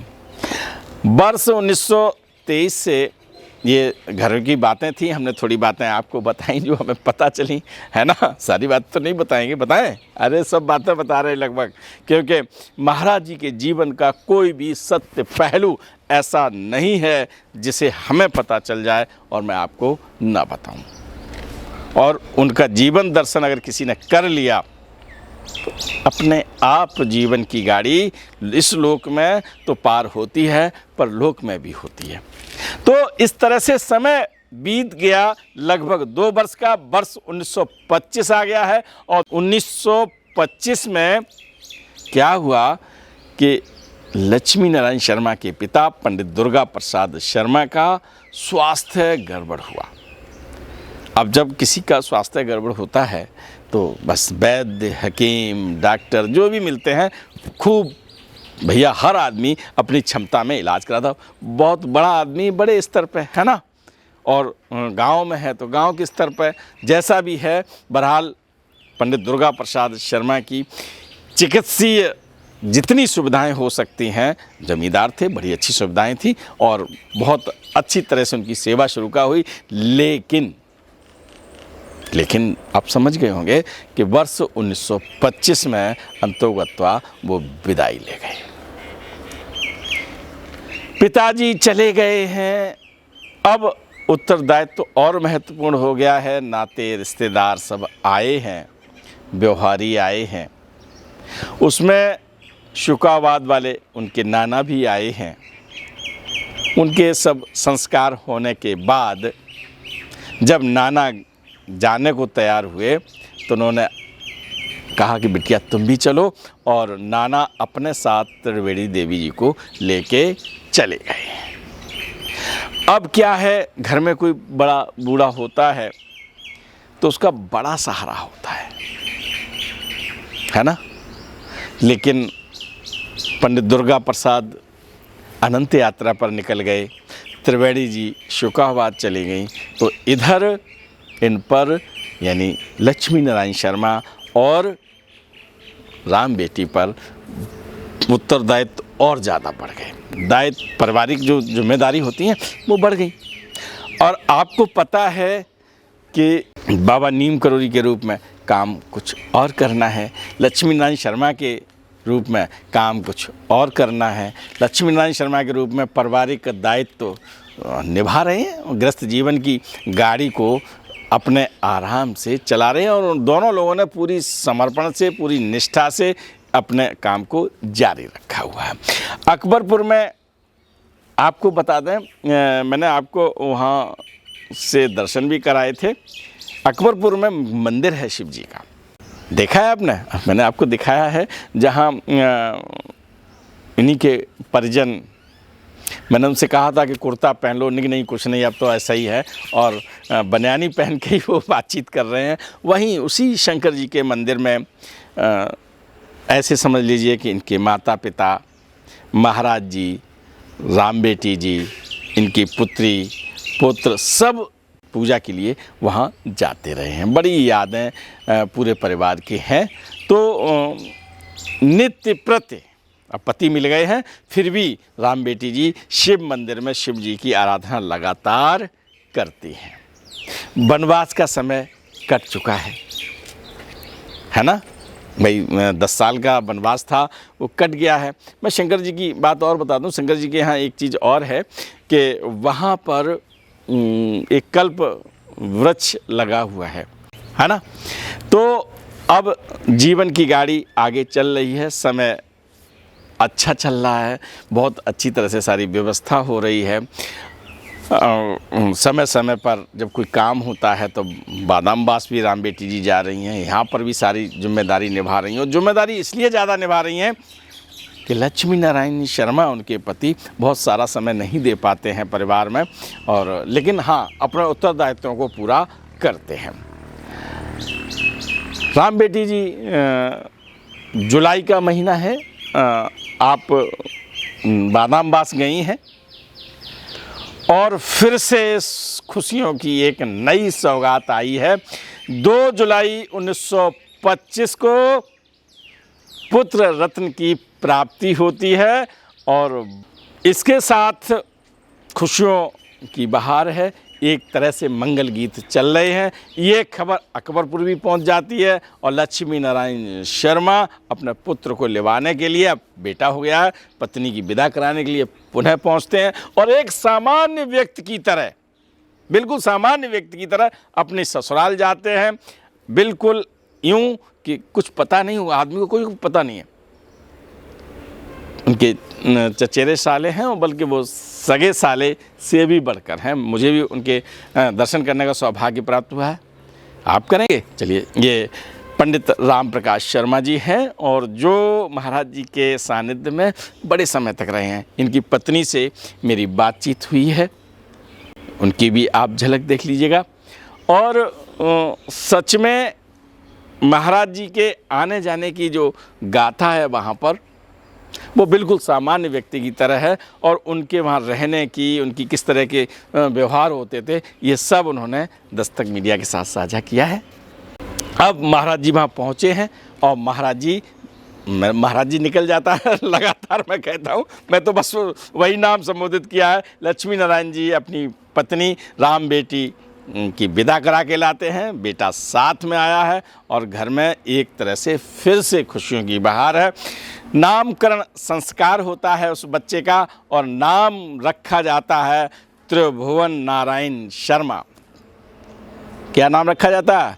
त्रिभुवन नारायण शर्मा। आप सोच रहे कि इस नाम के तो महाराज जी के किसी पुत्र की बात नहीं आई।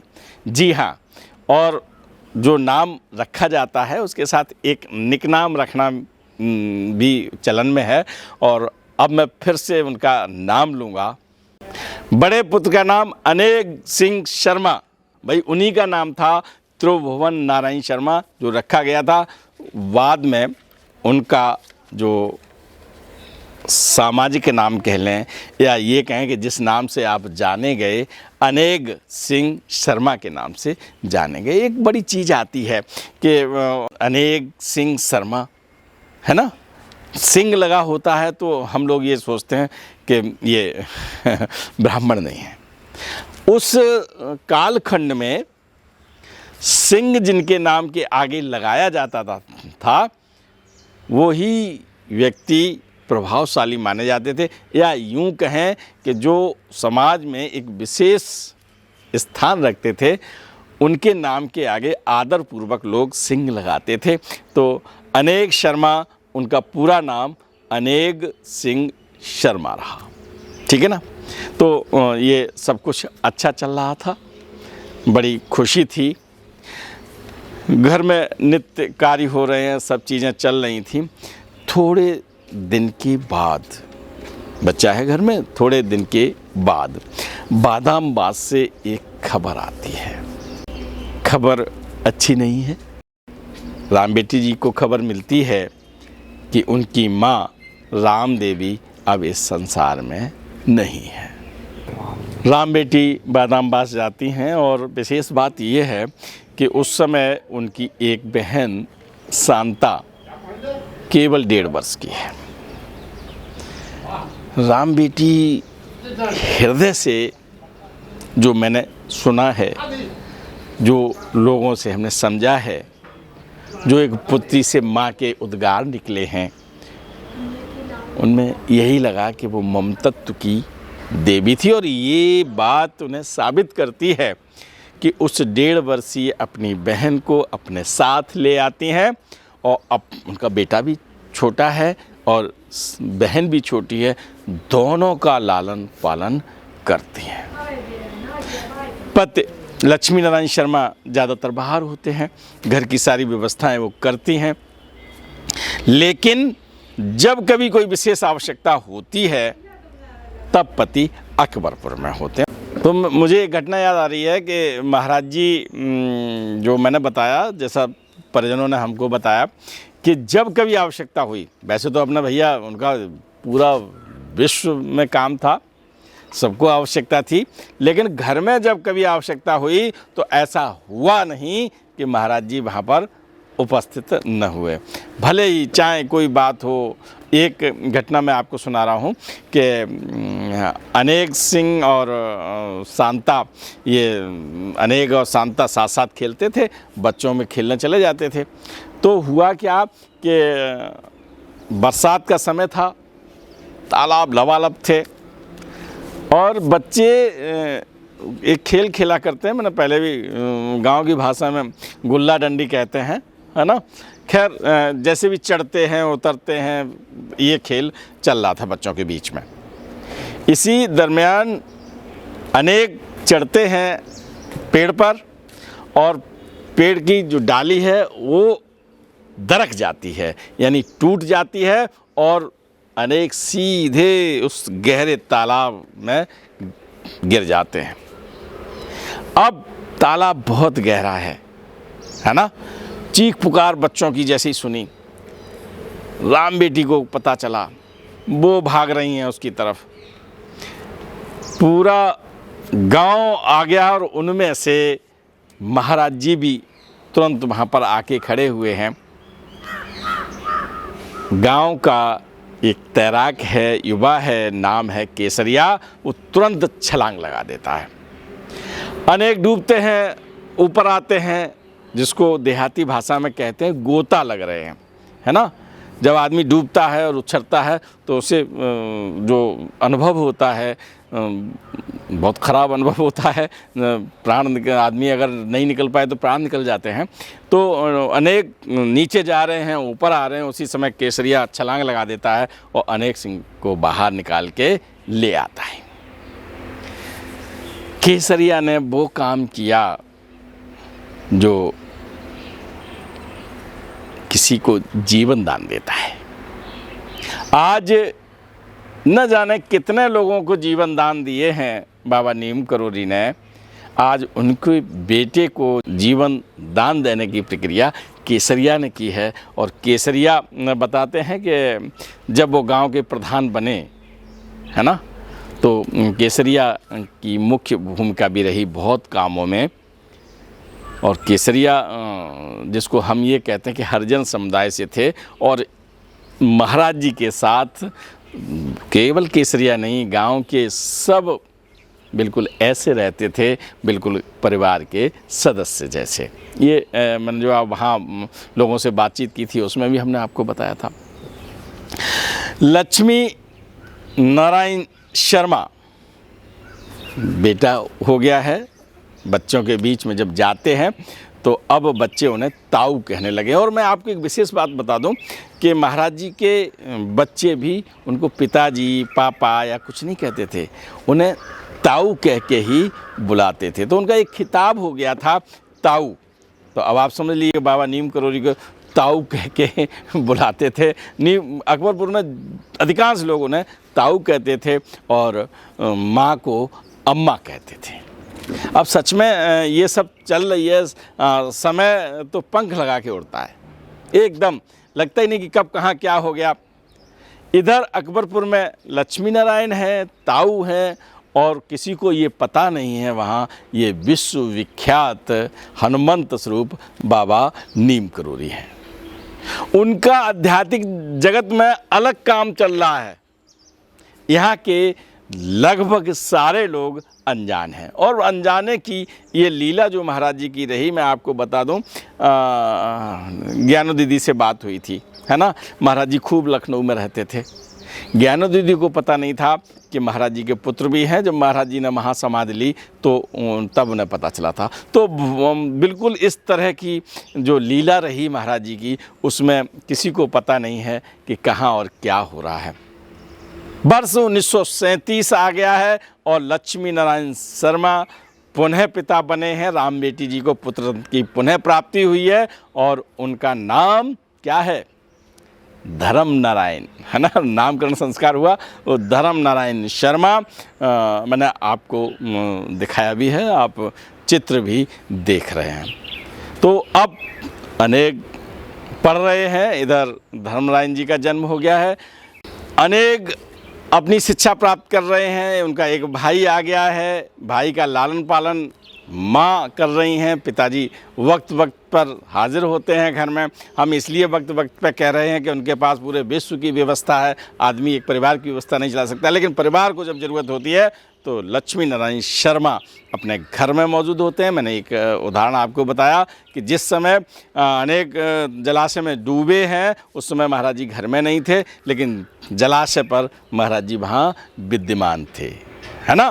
तो ये सब कुछ चल रहा है। लेकिन ऐसे में राम बेटी जी को बड़ी जिम्मेदारियों का निर्वहन करना पड़ता है, घर की बाहर की सारी बातें, बच्चों की शिक्षा का, क्योंकि महाराज जी को विश्व की इतनी सारी व्यवस्थाएं करनी हैं।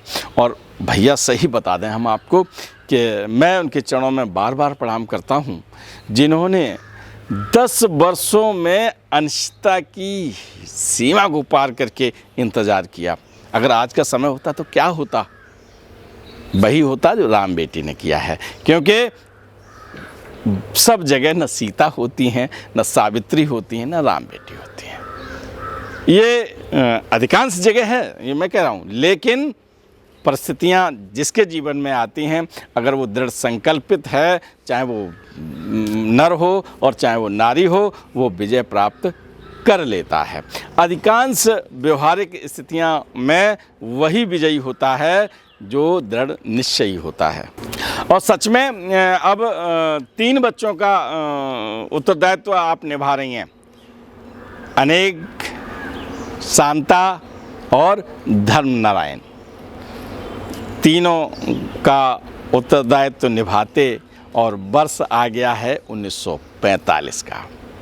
ये भी उनके जीवन में मील का पत्थर रहा है, क्योंकि वर्ष 1945 ऐसा वर्ष रहा जहां उनके परिवार को पूर्णता मिली, यानी पुत्री रत्न की प्राप्ति हुई, जो आजकल के आज जिस दिन जन्म लिया उन्होंने, है ना, तो उन्हें नामकरण संस्कार में तो नाम मिला था गार्गी, लेकिन वो हम सब के बीच ये अंक जिन्हें मैंने समर्पित किया है, उनका नाम गिरजा भटेली जी है, पूज्य गिरजा दीदी। ठीक है ना। तो गिरजा दीदी का जन्म हुआ है और अब महाराज जी के 3 संतानें हैं, एक अनेक, दूसरे धर्मनारायण और तीसरी गिरजा। ठीक है ना। 3 संतानों का लालन पालन मैया कर रही हैं, माँ राम बेटी। समय का पहिया लगातार चल रहा है। Anek Singh Saint John's College Agra में पढ़ रहे हैं, धर्मनारायण जी भी अपनी शिक्षा प्राप्त कर रहे हैं और गिरजा दीदी भी, अब दीदी मुँह से निकलता है भाई, मैं क्या करूँ गिरजा भी पढ़ रही हैं। अनेक सिंह शर्मा सरकारी नौकरी में लग जाते हैं और भोपाल रहने लगते हैं, है ना। उनकी शादी, उनका विवाह यही पास में अवागढ़ है और अवागढ़ के एक बहुत अच्छे परिवार से, उर्मिला जी से हो जाता है। आपको पता है ना, बारात 3 दिन तक रुकी थी। पहले बारात रुकती, अब तो बारात आई और कब चली गई पता नहीं चलता।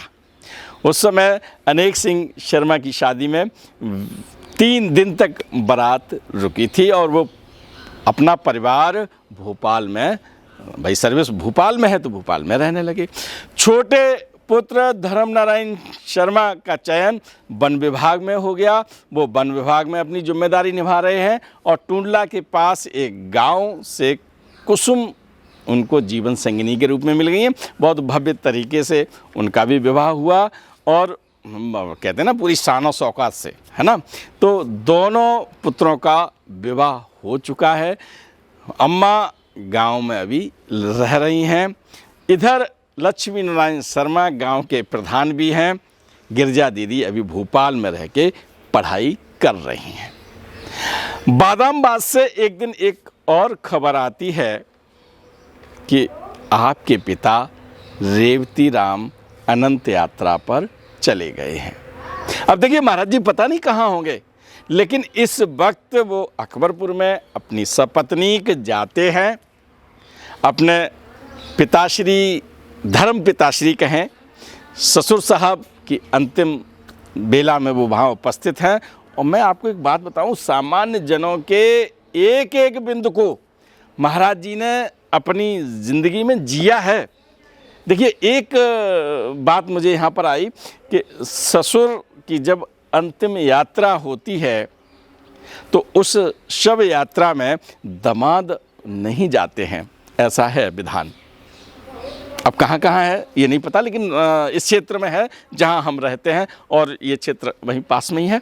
तो आप जाना चाहते हैं अपने ससुर की अंतिम संस्कार क्रिया में, लेकिन जब शव यात्रा शुरू होती है तो आपको मना किया जाता है कि नहीं आप मत चलो, आप दामाद हैं। तो आप मानते हैं और दामाद का जो फ़र्ज वहाँ बताया जाता है वो निभाते हैं। आपने अंतिम दर्शन किए लेकिन अंतिम यात्रा में शमशान तक नहीं गए। ये एक बहुत बड़ी बात है। ये छोटी छोटी बातें मैंने इसलिए बताई कि मानव देह लीला में महाराज जी ने उन सब लोक रीतों का भी पालन किया है जो एक सामान्य व्यक्ति करता है। और आपने अपने जीवन को लक्ष्मी नारायण शर्मा के रूप में जो जिया है वो बिल्कुल सामान्य व्यक्ति के रूप में जिया है है ना। तो इसी से कोई जान नहीं पाया उनके स्वरूप को कि ये हनुमान जी हैं, है ना। तो ये सब चीज़ें हैं। तो मैंने दो संतानों के बारे में आपको बताया कि अनेक सिंह शर्मा और धर्म नारायण जी, वो वन विभाग में हैं, वो भी सरकारी नौकरी में हैं। उनकी सुपुत्री मैंने बताया कि वो पढ़ रही हैं और वर्ष 1945 में आपका जन्म हुआ था। आपकी प्रारंभिक शिक्षा अकबरपुर में ही हुई थी और मैंने बताया था कि आप भोपाल में शिक्षा ग्रहण कर रही थी, बताया था नहीं कॉलेज का नाम नहीं बताया ना। MLB कॉलेज भोपाल से आपने BSc रसायन विज्ञान में की है ना। और बच्ची जब ग्रेजुएशन लेवल में पहुंचती है तो माँ बाप, अब भाई जी मैंने वो वर्ष 1910-11 की बात की थी, लेकिन अब देश आज़ाद हो चुका है ना, स्वतंत्रता हमें मिल चुकी है, हम नए तरीके से सोचते हैं। तो अब जब बालिकाएं ग्रेजुएशन लेवल पर पहुंचती हैं तब सोचते हैं कि साहब अब विवाह कर दिया जाए। तो ऐसे ही अम्मा अब ये चाहती हैं कि अब MSc जब तक करे बिटिया तब तक विवाह हो जाए।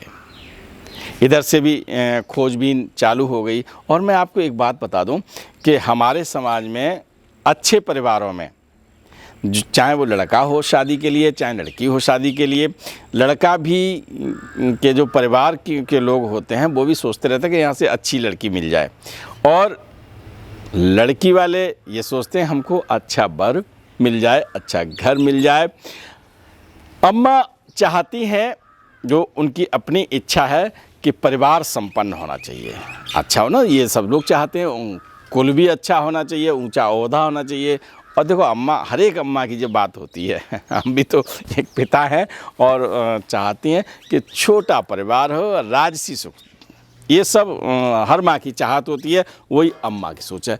और जहाँ पिता की सोच में कहते हैं कि साधारण हो लेकिन शालीन हो, है ना, नैतिक सुविधाएं उन्हें मिलें, नैतिक विचार रखें, सुविचार हों उनके, और ये जब सब चीज़ें अपने अपने ध्यान से सोचते हैं कि हमारी केवल बिटिया सुखी रहे, हर माँ बाप ये सोचता है। और यही लक्ष्मी नारायण शर्मा और उनकी धर्मपत्नी राम बेटी सोच रही हैं कि हमारी गिरजा बिटिया बहुत सुखी रहे, हम ऐसी जगह इसका विवाह करें। तमाम जगह से चर्चाएं होती हैं और फाइनल डिसीजन होता है कहाँ, फिरोज़ाबाद के एक भटेले परिवार है, उस परिवार में उनका लड़का खड़गपुर से IIT BTech किए हुए हैं, खड़गपुर IIT है, वहाँ से BTech किए हुए हैं, जगदीश प्रसाद भटेले।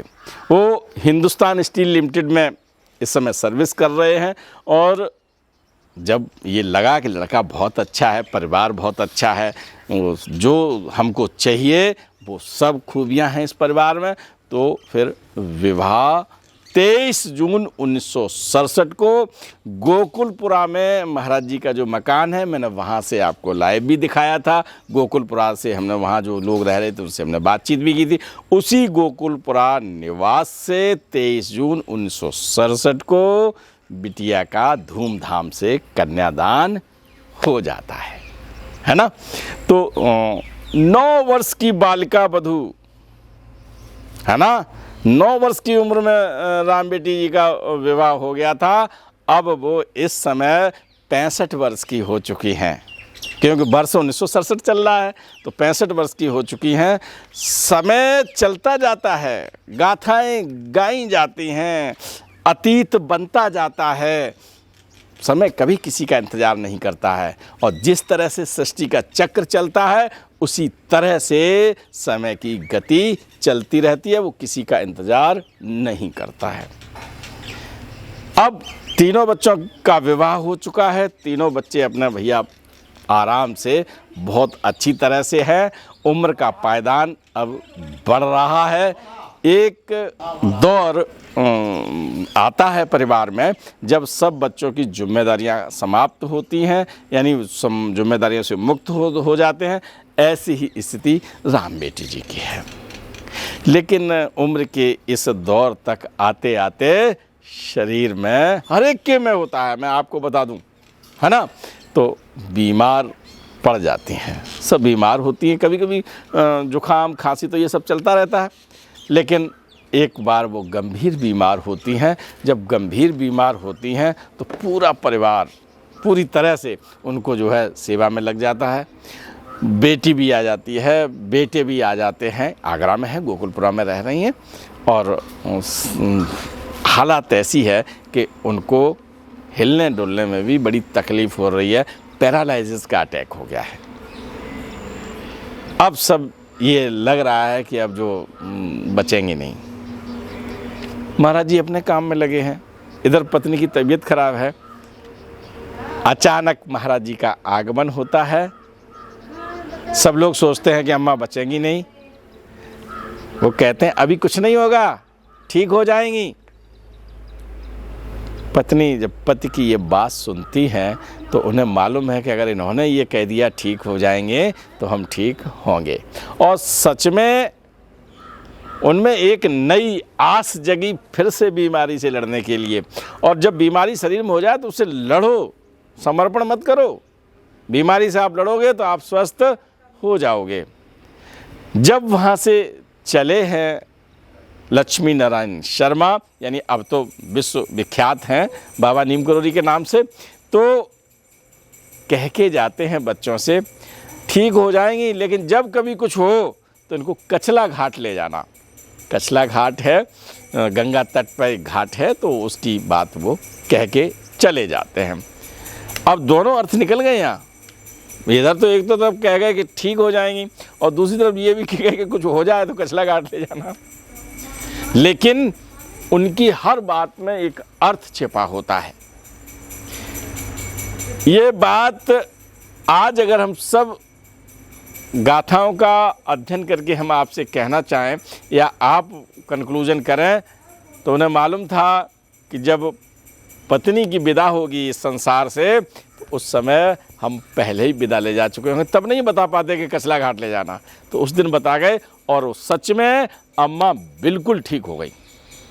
बहुत बढ़िया तरीके से एकदम फर्स्ट क्लास चलने फिरने लगी, सब कुछ हो गया।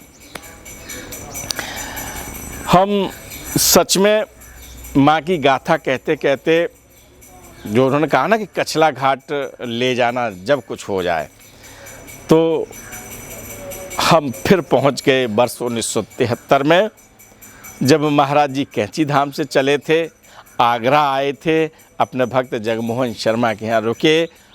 सबसे मानव देह लीला में जो भोजन प्रसाद ग्रहण रामदाना का किया था, उन जिन्होंने ये रामदाना तैयार किया था उनसे दूरभाष पे मेरी बात हुई है। उनके स्वर जो है इन कानों ने सुने हैं। ये सब घटना जो हुई है मैंने आपको बड़ी विस्तृत वार्ता में बताया है। ट्रेन में क्या हुआ था, रवि खन्ना थे।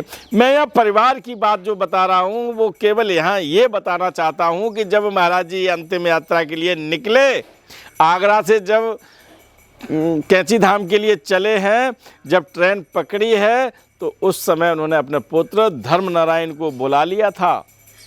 उन्हें तो मालूम था और ये भी एक पारिवारिक दायित्व उन्होंने पूरा किया था, क्योंकि महाराज जी जब 11 सितंबर 1973 को गए हैं तो महासमाधि में जब उनका अंतिम संस्कार किया गया, पंच तत्व में काया मिलने के लिए पुत्र ने मुखान दी थी, धर्मनारायण शर्मा ने, छोटे वाले पुत्र ने। तो ये जिम्मेदारी भी पारिवारिक महाराज जी ने निभाई। सब बातें हमने आपको बताई हैं। महाराज जी जय जगदीश करके चले गए थे और ये पारिवारिक दायित्व उन्होंने जिस तरह से धर्मनारायण को अपने साथ लिया था, ये संकेत करता है कि महाराज जी ने अपने आध्यात्मिक सेवा कह दूं, अपने हनुमंत स्वरूप की बातें कह दूं, चाहे कुछ भी कर दे, उसके साथ उन्होंने अपने परिवार के दायित्व को निभाया है। मित्रों, वृंदावन में ये आप देख रहे हैं महासमाधि मंदिर बना हुआ है। मैं अब थोड़ी देर के लिए जो मैंने उस गाथा में आपको नहीं बताया था, मैं आपको लिए चलता हूँ कि महाराज जी चिर निद्रा में लेटे हुए हैं और ये संदेश उनकी धर्मपत्नी राम बेटी यानी जो सब अम्मा कहते हैं उनको मिलता है। दुबली पतली, आप फोटो में देखें दुबली पतली है, 71 साल की हो चुकी हैं। और उनकी जो दुबली पतली काया है उसमें उनके राम बसे हैं, उनके पति बसे हैं। उन्होंने जो तब से, मैं केवल एक बात कहूँगा कि बाबा नीम करोड़ी कभी अकबरपुर नहीं आते, कभी नहीं आते। कोई नहीं जान पाता कि लक्ष्मी नारायण शर्मा नीम करोड़ी बाबा हैं। ये केवल और केवल राम बेटी उनकी धर्म पत्नी की वजह से ये सब लीला जो गृहस्थ की देखने को मिली है वो हुई। अगर वो तप नहीं करते कभी भी आते ही नहीं। वो उन्हीं की तप ने उन्हें बुला लिया, तो आज उन्हीं राम के जाने का संदेश मिला है, उन्हीं प्राणेश्वर के जाने का संदेश मिला है। तो क्या कर रही होंगी? काया है, तड़पती है, जान निकल जाती है, फिर भी सांसें चलती हैं। आपको पता है कि हज़ारों हजार लोग इकट्ठे हुए थे वृंदावन में। BBC लंदन ने समाचार दिया था, ऑल इंडिया रेडियो पे भी आया था, है ना। और आपको ये बता दें, आज भी एक रहस्य है, मैं पूरी गाथा बता रहा हूँ इसलिए मैं बता रहा हूँ, आज भी एक रहस्य है कि अंतिम संस्कार में जितना भी साहित्य है उसमें सिद्धि माँ का है, जयंती माँ का है, बहुत माएँ हैं, उनका उल्लेख है। बहुत हज़ारों हजार जो वहाँ पर महाराज जी के भक्त थे वो थे। मैंने सब गाथा आपको सुनाई है, लेकिन कहीं भी किसी भी जगह ये उल्लेख नहीं है कि उनकी धर्मपत्नी उनकी पार्थिव देह के पास आई या वो बैठी, कहीं उल्लेख नहीं है। और आज मेरे पास भी कोई इसमें जानकारी नहीं है। मेरे पास जो जानकारी है केवल इतनी जानकारी है कि अम्मा उस समय गोकुलपुरा निवास उनका है, वहाँ थी, घर में थी। उन्हें जब खबर मिली वो गईं और दूर से ही उन्होंने दर्शन किए। यह हमको विभिन्न सूत्रों से पता चला है। अब सच या हकीकत जो है, जितना पुष्ट प्रमाणिक जानकारी है वो हमने आपको दी है। बाकी का ये दर्द तो निश्चित रूप से उनके साथ ही गया होगा, क्योंकि उन्होंने यहाँ पर भी मर्यादा का पालन किया। हज़ारों हजार भक्त थे वहाँ पर, बड़ी संख्या में लोग थे। और मैंने ज्ञानो दीदी का तो आपको बताया, ऐसे बहुत सारे भक्त थे जिन्हें मालूम ही नहीं था कि महाराज जी के परिवार है, बच्चे हैं, पत्नी हैं। तो इस मर्यादा को उन्होंने वहाँ पर भी नहीं तोड़ा। सीता हमेशा अग्नि परीक्षा से गुजरती रही है, इसी तरह से इनकी धर्मपत्नी, महाराज जी की धर्मपत्नी राम बेटी पर भी कितनी अग्नि परीक्षाएं हुई हैं। क्या बीता होगा जिस समय महाराज जी चिर निद्रा में सोए दिखाई पड़ रहे होंगे और उनकी धर्मपत्नी दूर से दर्शन करके क्या झंझावात होंगे उनके दिमाग में। जो भी होगा, हम तो केवल उस बात का किंचित मात्र भी आभास नहीं कर सकते। तो ये भी माँ के, अम्मा के जीवन में ये क्षण भी आए थे। खैर, दर्द जो देता है, दर्द देने वाला ही दबा देता है। समय चला, महाराज जी की गाथाएं चलती गईं और परिवार धीमे धीमे लोगों को पता चला कि महाराज जी के परिवार है। अम्मा अपने परिवार में संतुष्ट, अपने बच्चों की सेवा से। और मैं एक बात और बता दूं कि पारिवारिक जो दायित्व थे वो निभा चुकी थी। और जब ये गाथा चल रही थी तो दिन पर दिन समय बढ़ता जा रहा था। 90 के दशक में अगर 90 साल का व्यक्ति हो तो सेवा की कितनी ज़रूरत पड़ती है ना। तो वो सब चीज़ें उन्होंने उनके परिवार ने उनको उपलब्ध कराई। और इसी बीच में उन्होंने एक बार बद्रीनाथ धाम के दर्शन की इच्छा की, और जब ये इच्छा की तो पूरा परिवार उनके साथ गया, परिवार बच्चों सहित उन्होंने बद्रीनाथ धाम की यात्रा की। और मैं आपको बता दूं कि बीच में कैंची धाम पड़ता है, जो मुझे बताया गया तो कैंची धाम में उन्होंने जाके विग्रह रूप में जो महाराज जी बैठे हैं उनके भी दर्शन किए हैं, जिन्हें कभी साक्षात जिया हो। और फिर उन्होंने विग्रह रूप में दर्शन किए होंगे, ये सोच के ही माफ़ कीजिएगा कभी कभी भावुक हो जाता हूँ, नहीं आती समझ में। खैर, मैं आपको लिए चलता हूँ। एक दर्शन अम्मा ने कैंची धाम में किए और एक दर्शन उन्होंने वृंदावन में किए। वृंदावन में तबीयत जब आपकी थोड़ी ख़राब थी तो आप वृंदावन रहीं। उनकी सुपुत्री गिरजा भट्टेले भी साथ में थी, बड़ा बेटा भी, छोटा बेटा, यानी और जो उनके नाती पोते जो सब थे वहाँ पर उनके साथ रहे। और वृंदावन आश्रम में व्हील चेयर पर बैठ के, वृद्ध तो हो ही गई थी बहुत ज़्यादा, तो व्हील चेयर पर बैठ के आप चारों तरफ घूम लेती थी। और सच में वृंदावन में जो निवास उनका रहा वो पति के साथ सार्वजनिक रूप से रहने का हो गया। एक गुरु पूर्णिमा की घटना मुझे याद आ रही है कि गुरु पूर्णिमा पे पड़ी थी जब आप वृंदावन में थी, और उस समय मैंने आपको बताया था कि सीताराम गुप्त भी महाराज जी के बहुत बड़े अनन्य भक्त हुए हैं। नीम करोली में बड़ा काम कराया उन्होंने, और बहुत सारी गाथाएं सीताराम जी के बारे में मैंने आपको सुनाई भी थी।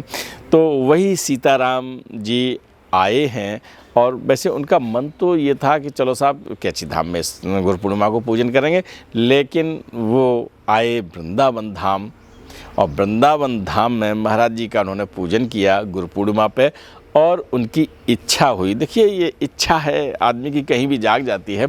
इच्छा हुई कि हम अपनी गुरु माँ का भी आज पूजन करें। अब ये मैं आपको बता दूं, वो अनुशासन प्रिय थी, उम्र चाहे कितनी थी। कहीं कहीं साहित्य में उल्लेख है कि हवाओं को खबर हो जाती थी जहाँ अम्मा होती थी, है ना। अनुशासन के मामले में बिल्कुल कहीं कोई समझौता नहीं। और कई लोग तो ये कहते थे हमें दर्शन करने हैं, हमें मिलना है, तो मना कर देती थी, नहीं हमें नहीं मिलना किसी को, नहीं।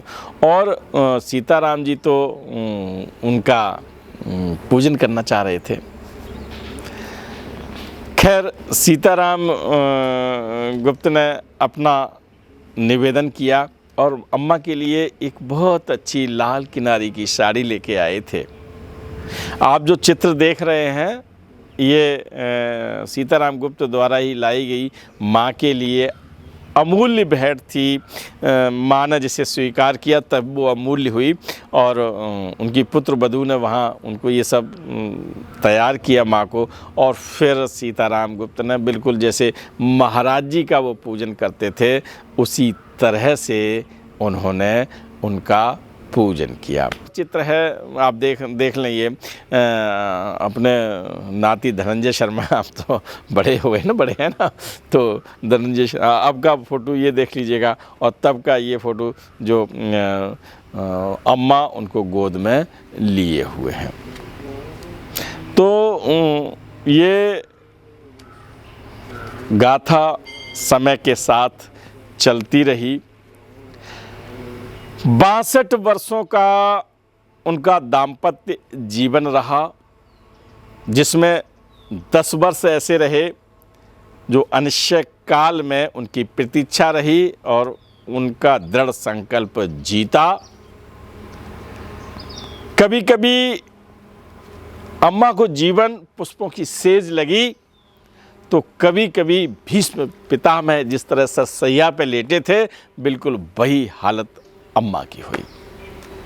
पूरे जीवन उन्होंने गृहस्थी के उत्तरदायित्व को निभाया, चाहे पति साथ खड़े हुए हों और चाहे अकेले निभाने की बात आई हो, क्योंकि पति अक्सर बाहर रहते थे। वो सारे काम आपने किए हैं। समय की गाथा वर्ष 1996 तक आ गई। मैंने अम्मा की बात वर्ष 9 से सुनाई थी आपको, क्योंकि अम्मा 9 वर्ष की थी ना, है ना। गाथा तो मैं वर्ष 1900 से मैंने आपको सुनाई थी, महाराज जी का जन्म हुआ। और अम्मा का जो दाम्पत्य जीवन मैंने आपको बताया 62 वर्ष का रहा। अम्मा के लिए एक तारीख आई 14 जून 1996। अम्मा अस्वस्थ थी, और फिर मैं बता दूं कि पूरे परिवार ने सेवा शुश्रूषा की बहुत अच्छी तरह से। उनका जो हो सकता है, चाहे वो पुत्र हो, चाहे वो पुत्र वधू हो, चाहे उसके नातिन हो, चाहे नाती, उनके सब के सब उनकी सेवा शुश्रूषा में लगे रहे। अम्मा चाहती कि अब हम चले जाएं। सच में जब जो चाहा उन्होंने वो उन्हें मिला, फिर ये अधूरी आस नहीं रहती ना। तो 14 जून 1996 को साढ़े 6 बजे अम्मा हमसे विदा ले गई। और जैसा महाराज जी ने कहा था कि जब कुछ हो जाए तो इन्हें कछला घाट ले जाना। गंगा के कछला घाट पर आपका अंतिम संस्कार हुआ। मित्रों, जब किसी अपने की गाथा होती है जिससे दिली लगाव होता है, जब उनके बारे में बताते हैं तो कभी कभी मैं बहुत भावुक हो जाता हूँ। इसके लिए मैं क्षमा चाहता हूँ आपसे। जितने तथ्य मैंने इस गाथा में बताए हैं, मैं पूरी तरह से 100% सेटिस्फाई हुआ है, तब मैंने आपको बताए हैं। और भी तथ्य होंगे, और भी कहानी है, क्योंकि अम्मा ने 94 साल 94 ईयर इस जगत में बिताए थे, है ना। लगभग तो इसलिए कह रहा हूँ ना कि 2-4 दिन इधर से उधर हो सकते हैं। तो ये गाथा नारी सतीत्व के इतिहास में मील का पत्थर है। मैं फिर आपको बता दूं, कभी जब सतीत्व की बात आती है हमारे यहाँ तो बड़े उदाहरण मिलते हैं। सावित्री का मैंने आपको सुनाया, सीता मैया का सुनाया, बहुत हमारे इतिहास भरा पड़ा है। और इसी इतिहास में एक नाम राम बेटी का भी है। और अगर मैं पुनः कहूँ कि राम बेटी नहीं होती तो बाबा नीम करोरी यानी लक्ष्मी नारायण शर्मा बाबा नीम करोरी नहीं होते। मेरी बात से अब आप पूर्णतः सहमत होंगे। बहुत समय हो गया है आपसे विनय चालीसा के रचयिता प्रभुदयाल शर्मा की 2 पंक्तियां आपको सुनाते हुए आपसे विदा लेना चाहूँगा। पूज्य प्रभुदयाल शर्मा ने विनय चालीसा लिखा है और उन्होंने महाराज जी को समर्पित की हैं ये पंक्तियाँ। मैं उन्हीं की वो पंक्तियाँ माँ के चरणों में श्रद्धा के यह पुष्प कछु चरणन धरे संहार और कृपा सिंधु गुरुदेव प्रभु कर लीजिए स्वीकार। दादा की ये पंक्तियाँ मैं माँ के चरणों में समर्पित करता हुआ आज आपसे लेता हूँ विदा। फिर मिलेंगे किसी और गाथा के साथ, तब तक के लिए राम राम।